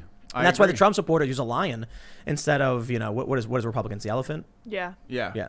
Well, it's true. I mean, this president. I mean, you wouldn't have believed this rally that the president had. I saw those photos. I was in Butler with him. I mean, the guy had 57,000 people in Butler. How did Biden win Pennsylvania with everything he said about banning fracking? That makes no sense to me. I was like, if there's one state that's going to go Trump. It doesn't make sense to me either. You're gonna vote for the guy who quite literally said on the debate stage, yes, I will put an end to fossil fuels. People wonder why Americans, especially Republicans, are suspicious of this election is because Joe Biden didn't campaign. He didn't knock doors. And journalists were calling him out. Exactly. They were like nothing. They were like, Joe Biden called a lid. He's like, he's shut down no press events for a week. What's going on? I mean, that's why people are suspicious. I think there is. I mean, how he didn't. I mean, people leave basement Joe. There's a kernel of truth. Like, it's the truth. He didn't do anything. You got it. Listen. Kamala Harris, she didn't either. She didn't even get one delegate. Tulsi Gabbard got more than she did. She didn't campaign either. So it's not. My point is, it's not like she was out there beating feet for him. She wasn't out there on the trail. They didn't do anything. There is the argument that people were voting against Trump, and I respect that. However, you have to convince me that Joe Biden got more votes than Barack Obama without campaigning. Let me say it one more time. Joe Biden got more votes than Barack Obama without campaigning. Exactly. That is insane. Joe and Barack Obama on the campaign trail was a force to be reckoned with. His grassroots organizing is really use of the internet. And what the Republican Party built our grassroots operation around. We looked at what Barack Obama did, and we tried to build a grassroots organization and structure in that image. Yeah. He was very, very popular. And and for good reason. He was great on the campaign trail. And to your point, Joe Biden got what? 10 million more votes than Barack Obama. I mean, it's like 11. President Trump got more votes than Barack Obama at the height of his popularity. I can believe that because President Trump was out there campaigning. I mean, he's out there, you know.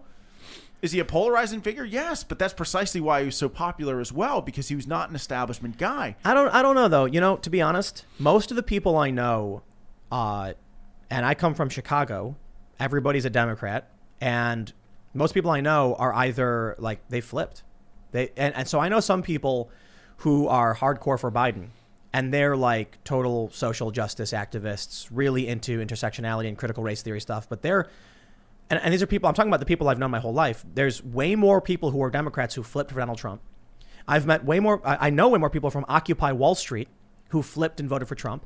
Because if you go back 10 years and look at the things that were going on and the complaints people had, it was the establishment, the big bank bailouts, the free trade agreements. We had the battle in Seattle, which was way before, it was in 1999, I think, this massive protest against the World Trade Organization. Donald Trump said, just like Bernie, the TPP's got to go. But all of a sudden, these progressives and these leftists just decided that the TPP was a good thing. that ending the war, like I tell you, one of the craziest moments of the past 4 years was when I was talking to a friend of mine from Chicago, lifelong Democrat, and I said, would you vote for a candidate that would increase the amount of war we have in the Middle East? And she said, well, of course not. I said, would you vote for a guy who right now has signed peace agreements and has ordered the withdrawal from the Middle East? Well, absolutely. And I said, that's Donald Trump. And then she goes silent for 5 minutes, comes back and says, I just read this really interesting article and I've been thinking like maybe we do need a presence over there. And I was like, are you kidding? Lifelong liberal, the war is bad. And then she sent me a link to an article from like an old Bush era neocon. And I'm just like, wow, the desperate attempt to hate Trump that much. I am still trying to wrap my head around your friends who are big into critical race theory, but are also big Joe Biden fans. Joe Biden literally eulogized a member of the KKK. He was well. Hold on. I love this. There was a fact check. I know. Was he? Robert Byrd was not a he wasn't a grand dragon. He wasn't a grand wizard. And then if you like read into the fact, well, he was a psycho. They say this. This is what they do. Did Joe Biden eulogize a grand dragon of the KKK? Verdict: false. Then you go to the bottom and says, while it is true that Byrd was a member of the KKK, he was not a grand dragon. He was an exalted cyclops. Exactly. Sounds like they were playing D&D or something. I mean, Joe Biden is, he was responsible for the crime bill that imprisoned more African American men ever. He called them super predators. I mean, but these people that are like critical race theory junkies think that Joe Biden is better than Trump. It's mind-blowing to me. He's literally the institutional racism they complain about. He's literally exactly. He is, yeah. I had a guy ask me recently. He was complaining about the election. He was complaining about Joe Biden. And he goes, "Can you even name one thing that Joe Biden's done in his 47 years?" And I was like, "Yeah, he got a bunch of black people arrested and put in prison." And then he started laughing. He's like, "That's a good point." Like he didn't do good things, man. Yeah. He was always on the side of what was convenient politically. That's why there's that famous the segment where he's talking about freezing Social Security because it was just politically convenient, whatever he could squeeze through. The dude's a career politician. He's plagiarized so much. You know what's really funny? Have you seen the conspiracy theory around Build Back Better? No. So you're familiar with plagiarized this too? Well, so hold on. You're familiar with the Great Reset? Yes, yeah, yes. So the World Economic Forum says Great Reset. Then we see Boris Johnson and several other European politicians have Build Back Better on these walls, at their events. And people are saying it's a conspiracy. Joe Biden is part of this Great Reset. And I said, Joe Biden's got a history of plagiarizing other people. Okay, the simple solution is, yes, perhaps the Great Reset. But I kind of like, maybe he's just stealing again, I don't think Joe Biden knows. I mean, to be honest with you, I don't really think he knows what's going on. Yeah, he's out. And I really am not trying to throw political jabs here. Like, he just is not. Joe Biden of 10 years ago, who beat Paul Ryan in a debate, he's a different guy today than he was back then. So Joe Biden is, he can't do this job. He definitely can't. And that's why I said it was crazy that people chose no president over Trump. And I'm not saying everybody, because we'll see how these things play out. But there's people who exist who are like, I would rather have no president, or I mean, honestly, no president's probably better than Joe Biden. To be fair, how long do you think he'll last? Did you see the Onion article? No. It said stress of presidency ages Joe Biden 10 years, and it was a picture of a rotted out corpse. Because that's the joke. When you get elected, you start aging because of the stress, and Joe Biden's already struggling. President Trump is the only president who looks younger today than before he went into the weird. Office. Isn't it crazy? The dude needs to get in shape. He's 74, right? Yeah. And he's spry. He does these 5 rallies per day. Unbelievable. What is this? He's unbelievable. He is unbelievable. That's weird. That's crazy. That dude's got energy. You should see him at the rally. I mean, he's a comedian. He's a comedian. Performer. He's a comedian, and people love it. It's funny. It's everyone's laughing and smiling because he is like how we all are. The American people. Well done steak with ketchup. Yeah. I mean, the American people, authenticity is the coin of the realm in politics today. Yep. And whether you agreed with the things that President Trump said or not, and I certainly didn't agree with all of his tweets. I mean, sometimes I'm like, come on. Yeah. But it doesn't matter. You know what? To put it lightly. Well, Yes, the dude needed to. He still needs to learn when to simmer things down, because he accidentally tweeted he won because of a rigged election, and they were like, "You admitted it," and he was like, "I concede nothing," and they deleted the tweet. Yeah. It's funny though. I don't care. The thing is that President Trump and people criticized him after his first debate. You would be like that too, if every single day the media attacked every member of your family relentlessly for no reason. Every Hollywood celebrity attacks President Trump. But every one of those Hollywood celebrities were lining up around the block to go to his parties before he ran for president. And the moment he has an R after his name, oh, he's racist. He's a fascist. But listen. Give me a break. Give me a break. It's plastic people in Hollywood, man. They're the least authentic people on the planet. They're and I mean that. Some of them literally made of plastic. I mean, go to the doctor and get plastic put in their bodies. I know, but the point is, like, Jesse Jackson and Al Sharpton loved President Trump before he ran as a Republican. No. They loved Trump. They hated President Trump. Well, that's right. It's How so dumb. I just it's and that's why I say low information voters, because if you were someone who paid attention to Trump's history, you knew when he was running the things they were accusing him of made no sense. You were like, what? The dude's got an award. He has like a civil rights award like he got. He's like, yeah. So look, what I was saying is that, yeah, of course he comes out in his first debate a little defensive. Yeah. Because do you see how the press treats him in the press briefings? It's horrifying how the press treats Kayleigh McEnroe, how the press treats President Trump. It's wrong. It's disrespectful. I've never seen anything like it. And then you see how they treat Joe Biden. It's like, Joe, what's your favorite flavor of ice cream? Uh-huh. No. And then there was another one. Is like, well, Joe Biden has dogs on his socks. This is great. I'm just like. There was literally a press event where they were doing things like this. Vice President Biden, you gave us a tremendous and brilliant plan talking about how you plan to tackle COVID. And I have to say, after reading through it, I was just very impressed by how smart you were. Can you comment? And they sit down. And he goes, yes, we're working very hard. Thank you. It's like they were standing up and giving the answers and praising him. It's just like Obama. There was what's your favorite breed of dogs, Joe? It's like those are the kinds of questions that he gets, and it's like that's what I talked a little bit earlier in the show about.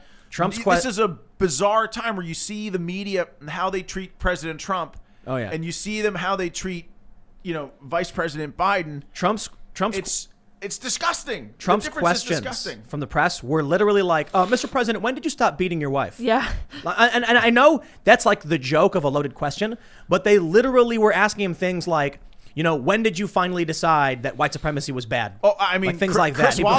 Chris Wallace is like, sir, will you reject white supremacy? And I'm like watching the debate thinking, my God, President Trump has rejected white supremacy like 57 times in 4 years. In fact, Chris Wallace asked him the exact same question in 2016. I'm like, bro. Like, I have to wonder if there's will you reject white supremacy? It's like, again, what the hell kind of question is that? Maybe we're trapped in a simulation. These people are just robots or something. Yes. Because Chris Wallace literally asked him the same question. I love that clip that was on Twitter. It was like 2016, 2020. What? And Trump said this like in 2016. He was like, absolutely, I disavow. Why would you ask him again? Did you change your mind, Trump? Do you like white supremacy now? It just not the poor guy. Like, I'm sorry. No one deserves to be treated like that. You go up against the machine, man. The machine, fights back. So look, when I look at what's going on around the world, I'm like, wow, Trump really was not supposed to win. Making America's economy way better and everything. I kind of wonder if what's really happening is, are you familiar with Thucydides' trap? No, but you guys are real smart, man. You know all these theories. I just read all the time. So it's an idea that when a rising economic power comes close to the dominant power, a war breaks out. So for several years, there's been fear that war between the U.S. and China would break out. And so now we have, China's been growing rapidly. They get this favored trade status or whatever at the UN and stuff like that. And I'm wondering if they're like, well, better to let China just win and overtake the U.S. than actually get into a war because war is bad. Well, so this reminds me of the Paris Climate Accords. Oh, well, China wants us to rejoin the Paris Climate Accords. I'm like, well, yeah, They don't have to make any changes until 2030. Yeah. Of course they want the U.S. and the Paris Climate Accords where we handicap our economy at the expense of other great nations, other nations. I mean, it's like, You know what's crazy? Have you looked what's into happening? Joe You know? Joe Biden's plans? One, corporate tax rate around 39%, right? Increase the minimum wage to $15, and very likely join the current Pacific Free Trade Agreement. So TPP ended, but they created something new. You know what's going to happen? You're going to have a company, and they're going to be like, well, our corporate tax rate just basically went up 10 points. What do? I don't know. Oh, we also got to increase all of our wages up to $15. Well, the good news is Joe Biden's for free trade. Great. Put the factory in China. Yeah, we'll ship jobs overseas. Then no corporate tax on that revenue because it goes to our Chinese subsidiary. And then we don't got to pay $15 an hour. We can pay 25 cents and, no benefits. It's incentivizing taking all of the jobs and just sending them overseas. I've talked to a lot of people in PA 17 who, own steel manufacturing plants, oil and gas facilities. They called it Obama time, 8 years under President Obama, where they were just treading water. They couldn't really grow, couldn't invest in their company, invest in new equipment, hire new people. But 3 years under President Trump, these are companies that have invested now millions of dollars into energy independence. And they can't hire people fast enough. Now, with Joe Biden as the president-elect, there are companies, we did a big rally with Don Jr. and Ted Nugent in this Austin manufacturing facility in Ambridge, and it looks like that facility is going to close. Wow. Already. Because these companies see the writing on the wall. They hear the things that Joe Biden is saying. They know that he's going to do exactly what we just said. He's going to ship jobs overseas again. Yep. That's what he did before, and it's what they're going to do again. And it's unfortunate. It's unfortunate that And then what happens is you get these, there are a lot of progressives that were like, we have to vote for Joe Biden because Trump's a fascist or whatever. And then now that Joe Biden is doing things that are destroying the economy and taking away a lot of these benefits for the working class they wanted, they're like, mandate it. And then that'll just accelerate the entropy, I suppose, the collapse, the breakdown. It's unfortunate because I think the media, the watchdogs of the republic, right? They failed here. Most of the media taken over a long time ago, and they're not just propagandists for the Democratic Party. They're an arm of the Democratic Party. The Democratic Party coordinates with them. Yep. And I say most. Purposefully buried the Hunter Biden story. Yeah, we're right. And there are lots of great people that work in the media. I'm not trying to paint them all with the same brush, so to speak. But the media really failed here. Yeah. And I think that Joe Biden, really, I think he's going to hurt this country. And I don't even think it's going to be him. It's going to be people behind him. Yep. Well, let's go to Super Chats. Yes. If you haven't already, smash the like button, subscribe, hit the notification bell. And now we're going to take user questions and comments in the Super Chat section. So get your Super Chats in now. Dylan Pillar says, Sean, I wish you could be my rep, but I'm stuck with Sherry Bustos. Unfortunately, best of luck closing out your race. Sherry Bustos, where is she? No idea. Let me see if I can Google her real fast. Yeah. Trump pardoned Corn and Cobb. That's good news, I suppose. Both of them? Yeah. Oh, nice. Chrissy says, greetings from Iceland. Love the show. If Trump was the clear winner, do you think Democrats would react in the same way as Trump and vice versa? The answer to that question is absolutely. And the proof is Hillary Clinton told Joe Biden, do not concede under any circumstances. So this is an interesting question.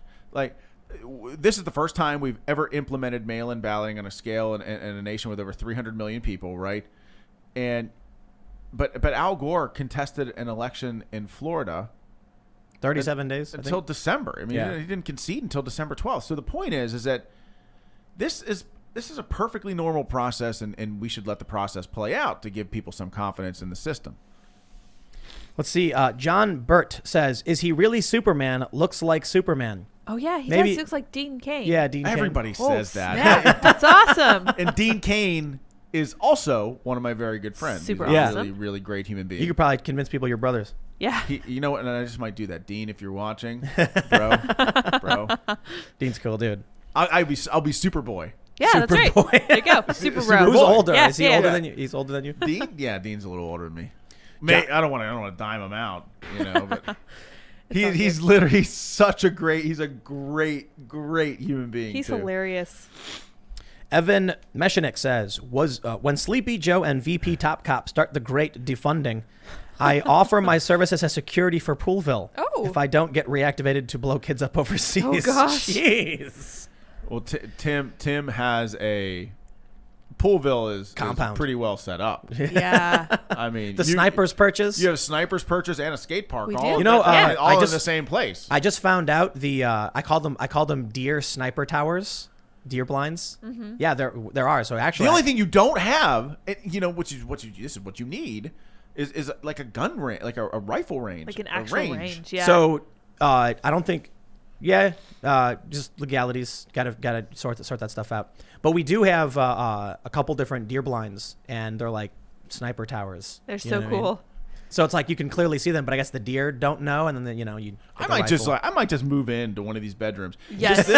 This place is so big that you wouldn't know. We wouldn't even know. I wouldn't even notice. I'd be like, You'd "Did be you like, hear a noise?" No. You would have no idea. I'd just Yeah, it's be a in compound. there. It's a It'd be me. fortress. You got all this water and stuff down there. I wouldn't even have to leave. I could. It's true. We're almost off the grid completely. We got You are. but we're trying to get solar. It's just really it's hard to do solar. It is. You need like big flat open roof space, which is but we're getting it sorted and we'll be off the grid. And then let the zombies come. We'll be all right. Jerry Kant says, Allegheny resident here for now. An old couple I know told me that when they went to vote, were told they had already requested mail-in ballots when they did no such thing. Yes. I'm sure this is a completely fair election. No, and that's a great question. We've heard that from a lot of people.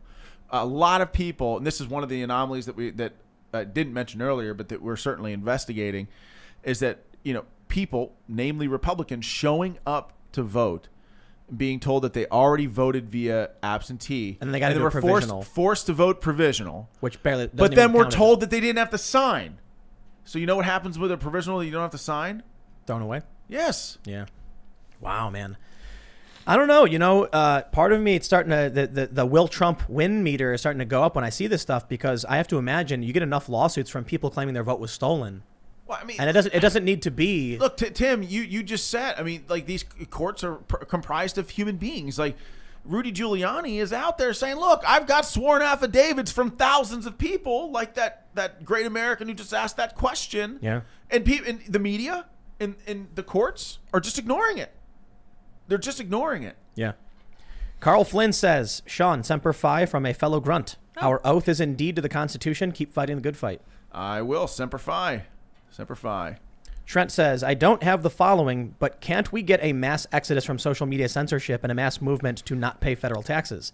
If millions do it, what will they do? Arrest millions? Friends, family, and neighbors?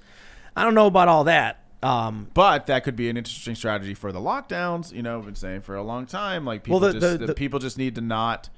Of course, we need to take the virus seriously. Like, what they're going to do is clip this up later and then use it to attack me. Right, yes, right. we need to take it seriously, but these lockdowns aren't based on any science, and No, they're not. The only way that they stop happening is non-compliance. Yeah. Non-compliance. If people just open their business and say, just said, "I'm sorry, I'm not doing it." yeah. We're going to be safe. We're going to follow CDC guidelines, but I'm not going to let the government. Here's the thing. I'm not going to let the government put me out of business. I'm not going to let family members die alone. I'm not going to let the government bankrupt me, right? Yeah. Let's see. Rui Key says, Sean, I'm a PA voter in Montgomery County, and I know your district voted for you. We all know. Happy T-Day.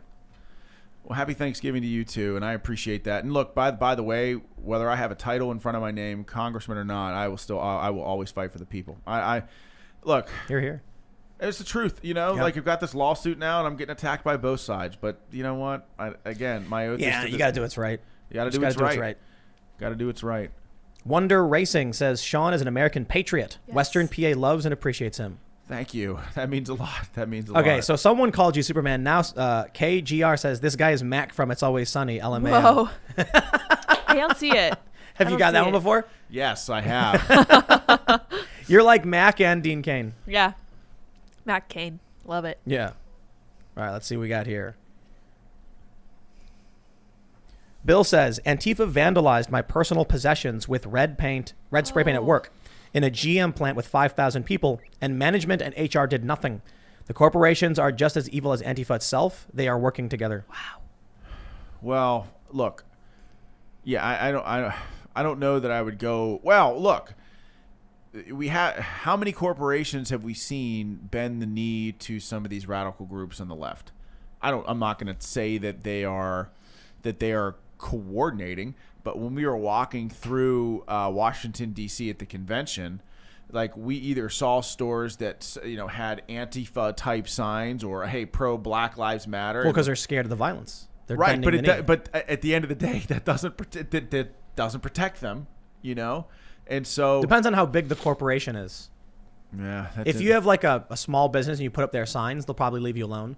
But if you're like Walmart, they don't care. They're going to come for you anyway. Yep. Let's see. Shakai Hatsu says, if Trump was cheated out of re-election, and if they get away with it, it will be due to the disarrayed, chaotic response. There should be very few, preferably one there should be very few, preferably one main line of attack that is easy to understand, hard to deny, and should naturally prepare the next step. Rejection rate, close to 0, puts most corrupt countries to shame. All other irregularities culminates in this. What if Trump tweeted, almost 0 rejection rate instead of fraud everywhere? Yes. Focus on rejection rate and force an audit. Rejection gate. That's absolutely it's a great point. In the Democratic primary this year, 500,000 votes rejected. This time around, where are they at? Next to none. Next to none. And I will also tell you, the day after Election Day, when all those mail-in votes were counted, right? Allegheny County stopped counting mysteriously, and then all those mail-in votes were counted. We didn't have observers in there. This isn't like, President Trump. He'll put out tweets. Our poll watchers didn't have. He's right. Our poll watchers were 30 feet away. You can't see anything. And then Alito stepped in. Justice Alito stepped in and said 6 feet. But then our guys would call us and say, we still can't see anything. 6 feet. Like, that's ridiculous. And you know what's really funny about these photos? You've got 2 people sitting next to each other, 6 feet from 2 people counting votes. So I can sit next to somebody, but I can't sit in front of the glass. In Allegheny County, our poll watchers had to have binoculars. It was the most absurd thing ever. Did you see what the judge said?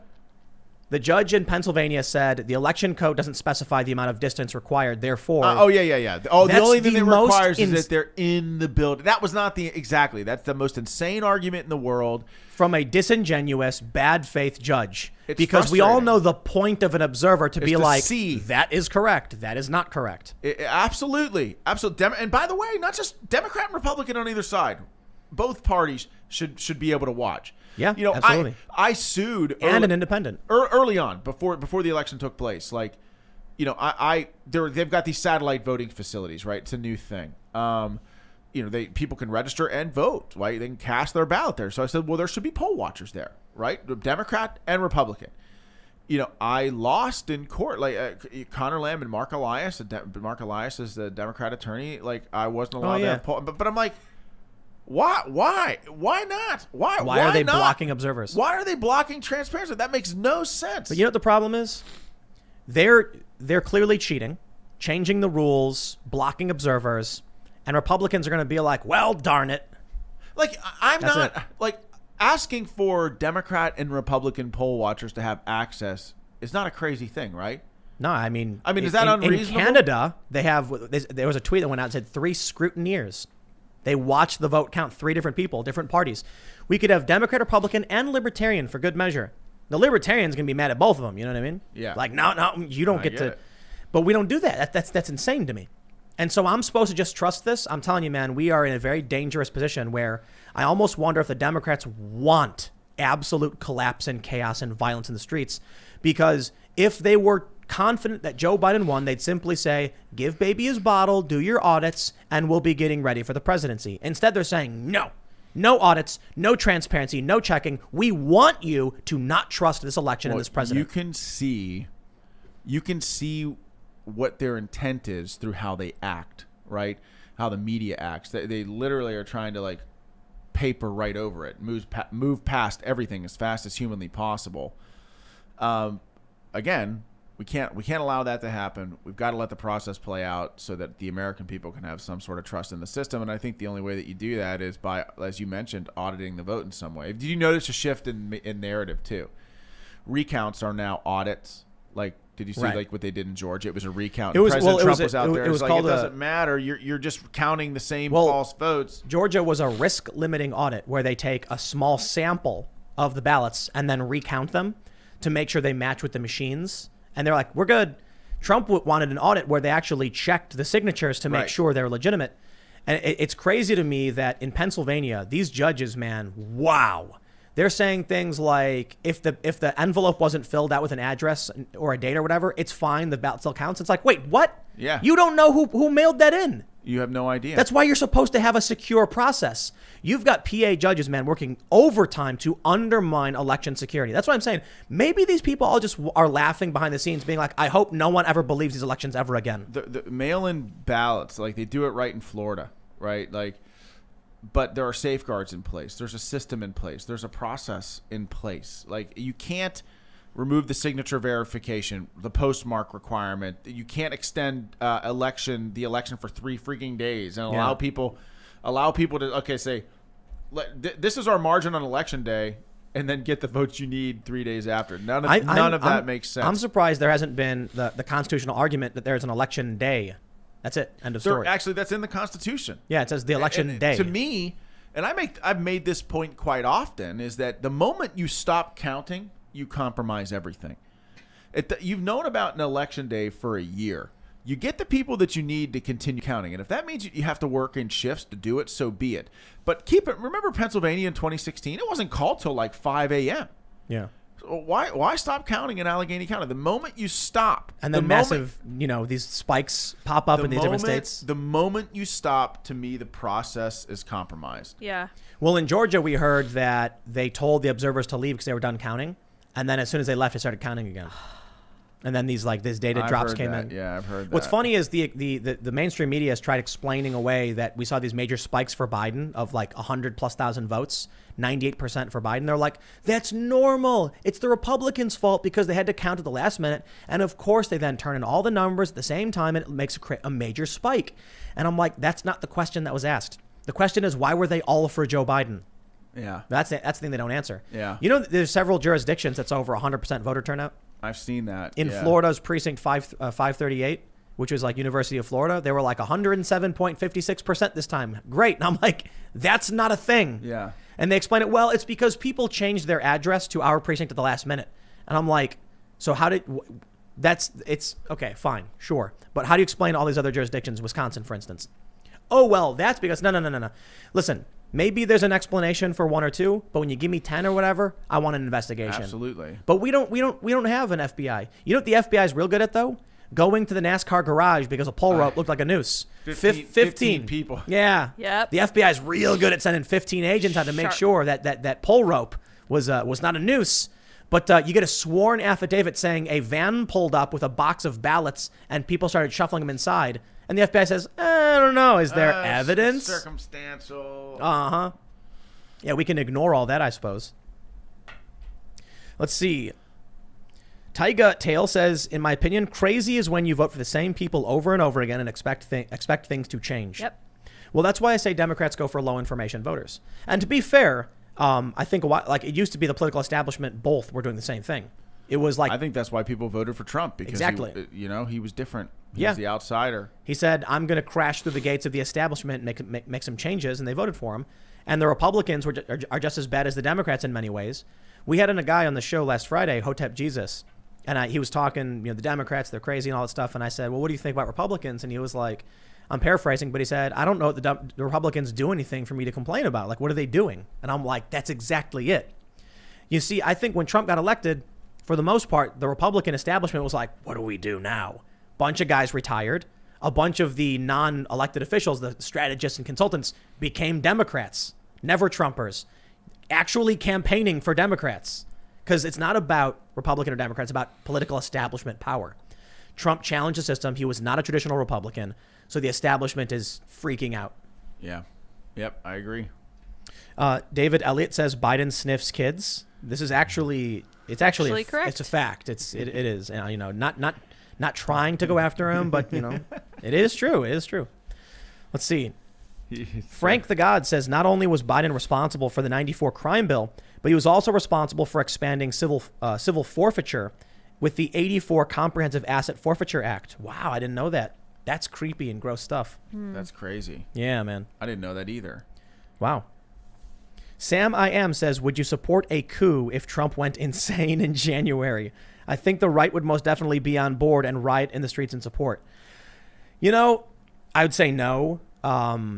But there's a serious constitutional question about if we have all of this evidence coming out about impropriety and bunk elections and unconstitutionality, and these judges' arguments are meaningless and make no sense, and then we certify a guy who did not win, we're going to have a serious problem in this country. It's not going to matter if you support Trump or don't. Well, it's a constitutional crisis, and that's what I say.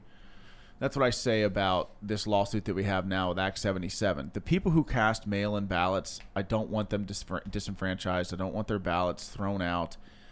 But if Act 77 is ruled to be unconstitutional, we have a constitutional crisis in the state of Pennsylvania that needs to be remedied, right? And that's why we're working so hard to get that remedy in the court, so that the question that person just asked, that scenario doesn't happen. There was a story from Reuters where they interviewed a bunch of Trump supporters, and one guy said if Trump said, you know, it's time, grab your guns, they'd say yes. And I've met a lot of people who have said the same thing. Well, that's scary.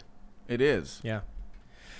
Man, we want things to be chill and be normal, but the problem is the only way to get there is if the Democrats allow for audits and respect the concerns. 70+ million people is a lot of people. But they're saying no, they're blocking it. They're spitting in the face of people who are concerned about all these sworn affidavits and this evidence, and then the media's lying. There's no evidence. Shut your mouth. That's scary. Let's see. Arch McGirris says, Central PA voter here in York-Hburg area. Only Dem poll watchers at my location. Republican poll watchers were outside arguing with people. Massive bollocks afoot. I mean, it sounds like that's their fault. Were they out there by choice arguing with people? No, they were probably forced out there. Yeah, probably being kicked out, huh? Jason Herbert says, what if Trump calls for military intervention? If he calls all veterans and AD individuals to stand up because they won't look at the evidence in the courts, he presents all of it that can be proven.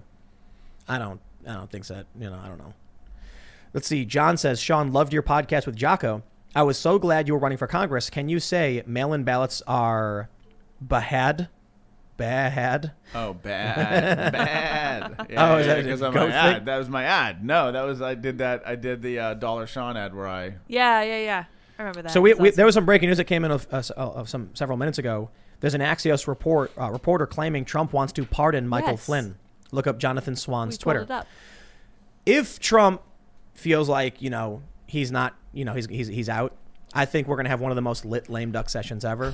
Trump's gonna pardon tons of people, Edward Snowden, Julian Assange. I mean, we'll see, but I would love it if Trump just pardoned, for the most part, nonviolent drug offenders. Not every single one, because I've talked about it with a few people. Sometimes as a violent offender, they plead down. But if you've got a bunch of nonviolent drug offenders and Trump started pardoning them, I'd be happy. And Joe Biden's promised to do it too, so. Maybe that's just the political competition between the two results in something good happening. What if he declassifies a bunch of stuff? Oh, Area 51? Yes. Who was that? Jeremy was saying that? Yeah, yesterday. Yeah, declassify all the Area 51 stuff. All the Russiagate. Sestrin asked him to declassify something about JFK. Ooh. Oh, man. Spicy. Yeah, but hasn't Gina Haspel been blocking him on declassifying a ton of stuff? I don't know. I don't know how to answer Can't that. Trump just publish it? Can he be like, give me the documents now and then take a picture and post it on Twitter? He's the president. He did, I mean, I don't know how that process works. They're freaking out. They're like, I can't remember who said it. They said Trump needs to be arrested and removed now because he's dangerous and he's going to do crazy stuff. And I'm kind of like, people have been saying that about Trump since the day he was elected, and it's never been true. Dude, if it were me, I'd look, I think Trump held back because he wanted to win re-election. I thought a second Trump term was going to be crazy. He's going to be pardoning people. He's going to be like, here we go, let's do it. Now that, Joe Biden's the projected winner, Trump's still fighting. We'll see how, we got this hearing coming up. We've got your lawsuit. We'll see how things play out. But if it comes down to the line and Trump's, it's going to be crazy. He's going to do stuff. We'll see what happens. I'm sure the American people are going to be really happy. He pulled out Pentagon leadership. He put in people who are loyal to him. Yeah, to help the withdrawal from Afghanistan. Yep. How crazy! You hear about the official who lied about the amount of troops we had in Syria? I couldn't believe that. I couldn't believe Wow. that you have an official bragging about lying to a president about And the troop American levels in people. Syria. Yeah, I mean, And the it's American horrible. It's like this is what President Trump has been up against for the last 4 years. Yep. I mean, what an unbelievable just leadership challenge. Megalith says Trump carried GOP despite not being one. I've seen a lot of people where they say if Trump loses, they will never vote GOP. They are frustrated at the rhinos trying to get him out. I think Republicans, like, I don't think that they should overlook the fact that Trump drove people to the polls in record levels. Yep. And the entire GOP benefited from that. I went to a ton of Trump rallies in 2015 and 16, and I met so many people who said they weren't Republicans and they never voted before. Those people aren't going to come out and vote Republican. That's why I think there's serious. I think the Republicans could lose the Senate. There are a lot of people who voted. So the Democrats are fervent. They're we're going to win. We're going to take everything. You've got Andrew Yang saying we're moving to Georgia. And there were calls from some journalists saying people should move to Georgia right now so they can vote, which is illegal. You can't do that. And I think if it comes down to Trump not being on the ticket, Democrats could take it. That hurts. I mean, we've seen that effect in 2018. Yeah. And so I think it's likely Democrats will take everything. What President Trump needs to do is he needs to do like 5-6 rallies down there in Georgia for both Perdue and Loeffler and do everything that he can. But I think people vote Trump. I think that I do think that the president is a man. He drives people to the polls in an incredible way. I mean, so people who never voted before and people who aren't even Republicans. The Republicans are registering new voters like crazy. People are switching parties. But if Donald Trump's not there, I think it'll be like 2018. The Democrats are ideologically driven. So if they're motivated now, that is for sure. I look at it this way. Who are the Republicans? It's Loeffler and is it Perdue? Yeah. They're for most people, I'd imagine, it's kind of like, I'd rather not have Democrats. The Democrats are saying we want to win and take this and end it. For most people, Donald Trump is a path to victory, but Loeffler and Perdue are just kind of, it'll stop the Democrats. You know what I mean? Yeah. I don't know if they'll be able to generate the energy without Trump. We'll see. Yeah, we'll see though. Well, anyway, if you haven't already, smash that like button. Is there anything else you want to add about lawsuits, your social media, what your plans are, what's going on? What are you doing? Well, geez, man. I mean, I don't even know. You kind of caught me off guard there. I mean, I'm working on my 4th book, which is pretty amazing. No, I say fourth fiction book, but 5 total books. But yeah, I mean, I'm here. I just work here. I like showing up. I'm gonna crash in your house, and you, like I said, you won't even know. Won't even realize. So won't even realize it. Bring your own guns. Bring. Yeah. Well, Get your hunting license. I got plenty of them, which under Joe Biden's tax plan would be bad. So that's crazy. His gun plan and banning all online sales of guns and accessories, and then ending businesses outright based on the amount of magazines that you have. Yeah, so I don't know. I was reading about it. I don't know if his tax plan would affect existing weapons and ammo and magazines, but I guess the idea is any purchase of a new one would be heavily taxed, which is like, I've never been a big fan of punitive taxation or whatever trying to control people or whatever. But well, I mean, just last thought. What do you think? What do you think is going to happen with your race and the suit? Any predictions? Yeah, well, it's in the hands of the court now. My attorney called me while we were here. I'm not sure, if he has news, if the electronic filing system is up. So maybe there's some big breaking update, and we just maybe I don't know. I mean, the wheels of the courts turn slowly, but we'll see. I mean, we're going to keep fighting. We're going to keep investigating these irregularities and doing everything we can to find hard evidence of them, so that the people can have some trust in the way that our elections are conducted. And they're saying, there's going to be a hearing tomorrow in Pennsylvania to go over the affidavits and the evidence, and maybe that's going to have some kind of impact. I think it's a good thing. I mean, I think the people need to see it, and they need to have faith in the system. Yeah, right on. You want to mention your Twitter or anything like that? Oh yeah. Follow me at Sean Parnell USA. Right on. Yeah. And what are your books? What are they called? Yeah. So I didn't even realize. Just shout them out, man. Yeah, you got all these graphic novels and Magic the Gathering. I'm like, these are my digs. I'm gonna write a graphic novel. We got to get some of your books. I am. It's amazing. I am gonna do that. So That's my first book is Outlaw Platoon. That was about my time in Afghanistan. My first fiction book is a book called Man of War, right? And it follows the fictional world of the alphas. We're all elite singleton military operators. The alpha program is a program of 9 soldiers, singleton operators, each responsible for a different geographic area of the globe. The story follows an alpha named Eric Steele, who's the youngest, most talented alpha, right? And so, Man of War, Eric Steele gets his first book, and then Eric Steele's second book is a book called All Out War. They're like kind of a pair. Oh, yeah. And then the third book in that series is a book that just came out last year. It's called One True Patriot. And I think that's by far my best fiction book to date. And I'm working on the 4th book now. And I think that, people dig Is the them. 4th book going to be about a guy who runs for office and there's a mail-in ballot scheme to like subvert the presidency? And No, but I am thinking of writing a nonfiction book about all this? Yeah, like being plucked out of obscurity from the president of the United States and thrown in to run for office, and sort of a behind the curtain look at what happens on a campaign. Right on, man. That sounds cool. Yeah, so I'm just gonna keep writing, keep doing my thing. Right on, man. Well, I'm gonna be tracking the news on the suits and the hearings. We'll see how things go. But thanks for hanging out. Thanks, Tim. And I appreciate it, man. we'll have you on whenever. So we'll get the developments. I'm crashing in your room right over there. Boom, done. So as soon as you get the phone call from your lawyer, we'll be able to schedule the next show. So for those who haven't already, smash the like button, subscribe. We will be live tomorrow at 8 p.m. We do the show Monday through Friday live at 8 p.m. You can also find us on iTunes, Spotify, all of those platforms. So go on iTunes and subscribe. Boost us up in those ratings. It really helps, the rankings. And you can follow me on Twitter, Instagram, Parler at Timcast. You can check out my other YouTube channels, youtube.com/Timcast and youtube.com/TimcastNews. And, of course, you can follow Lydia. You can. Sour Patch Lids, LYDS on Twitter.com. And Ian is sick. You cannot follow the plant. But I'm sorry. We no. do need a live stream. He doesn't have the Rona. No, everyone here is fine. It's all good. But we'll be back tomorrow. Thanks for hanging out, and we will see you all then. Bye, guys.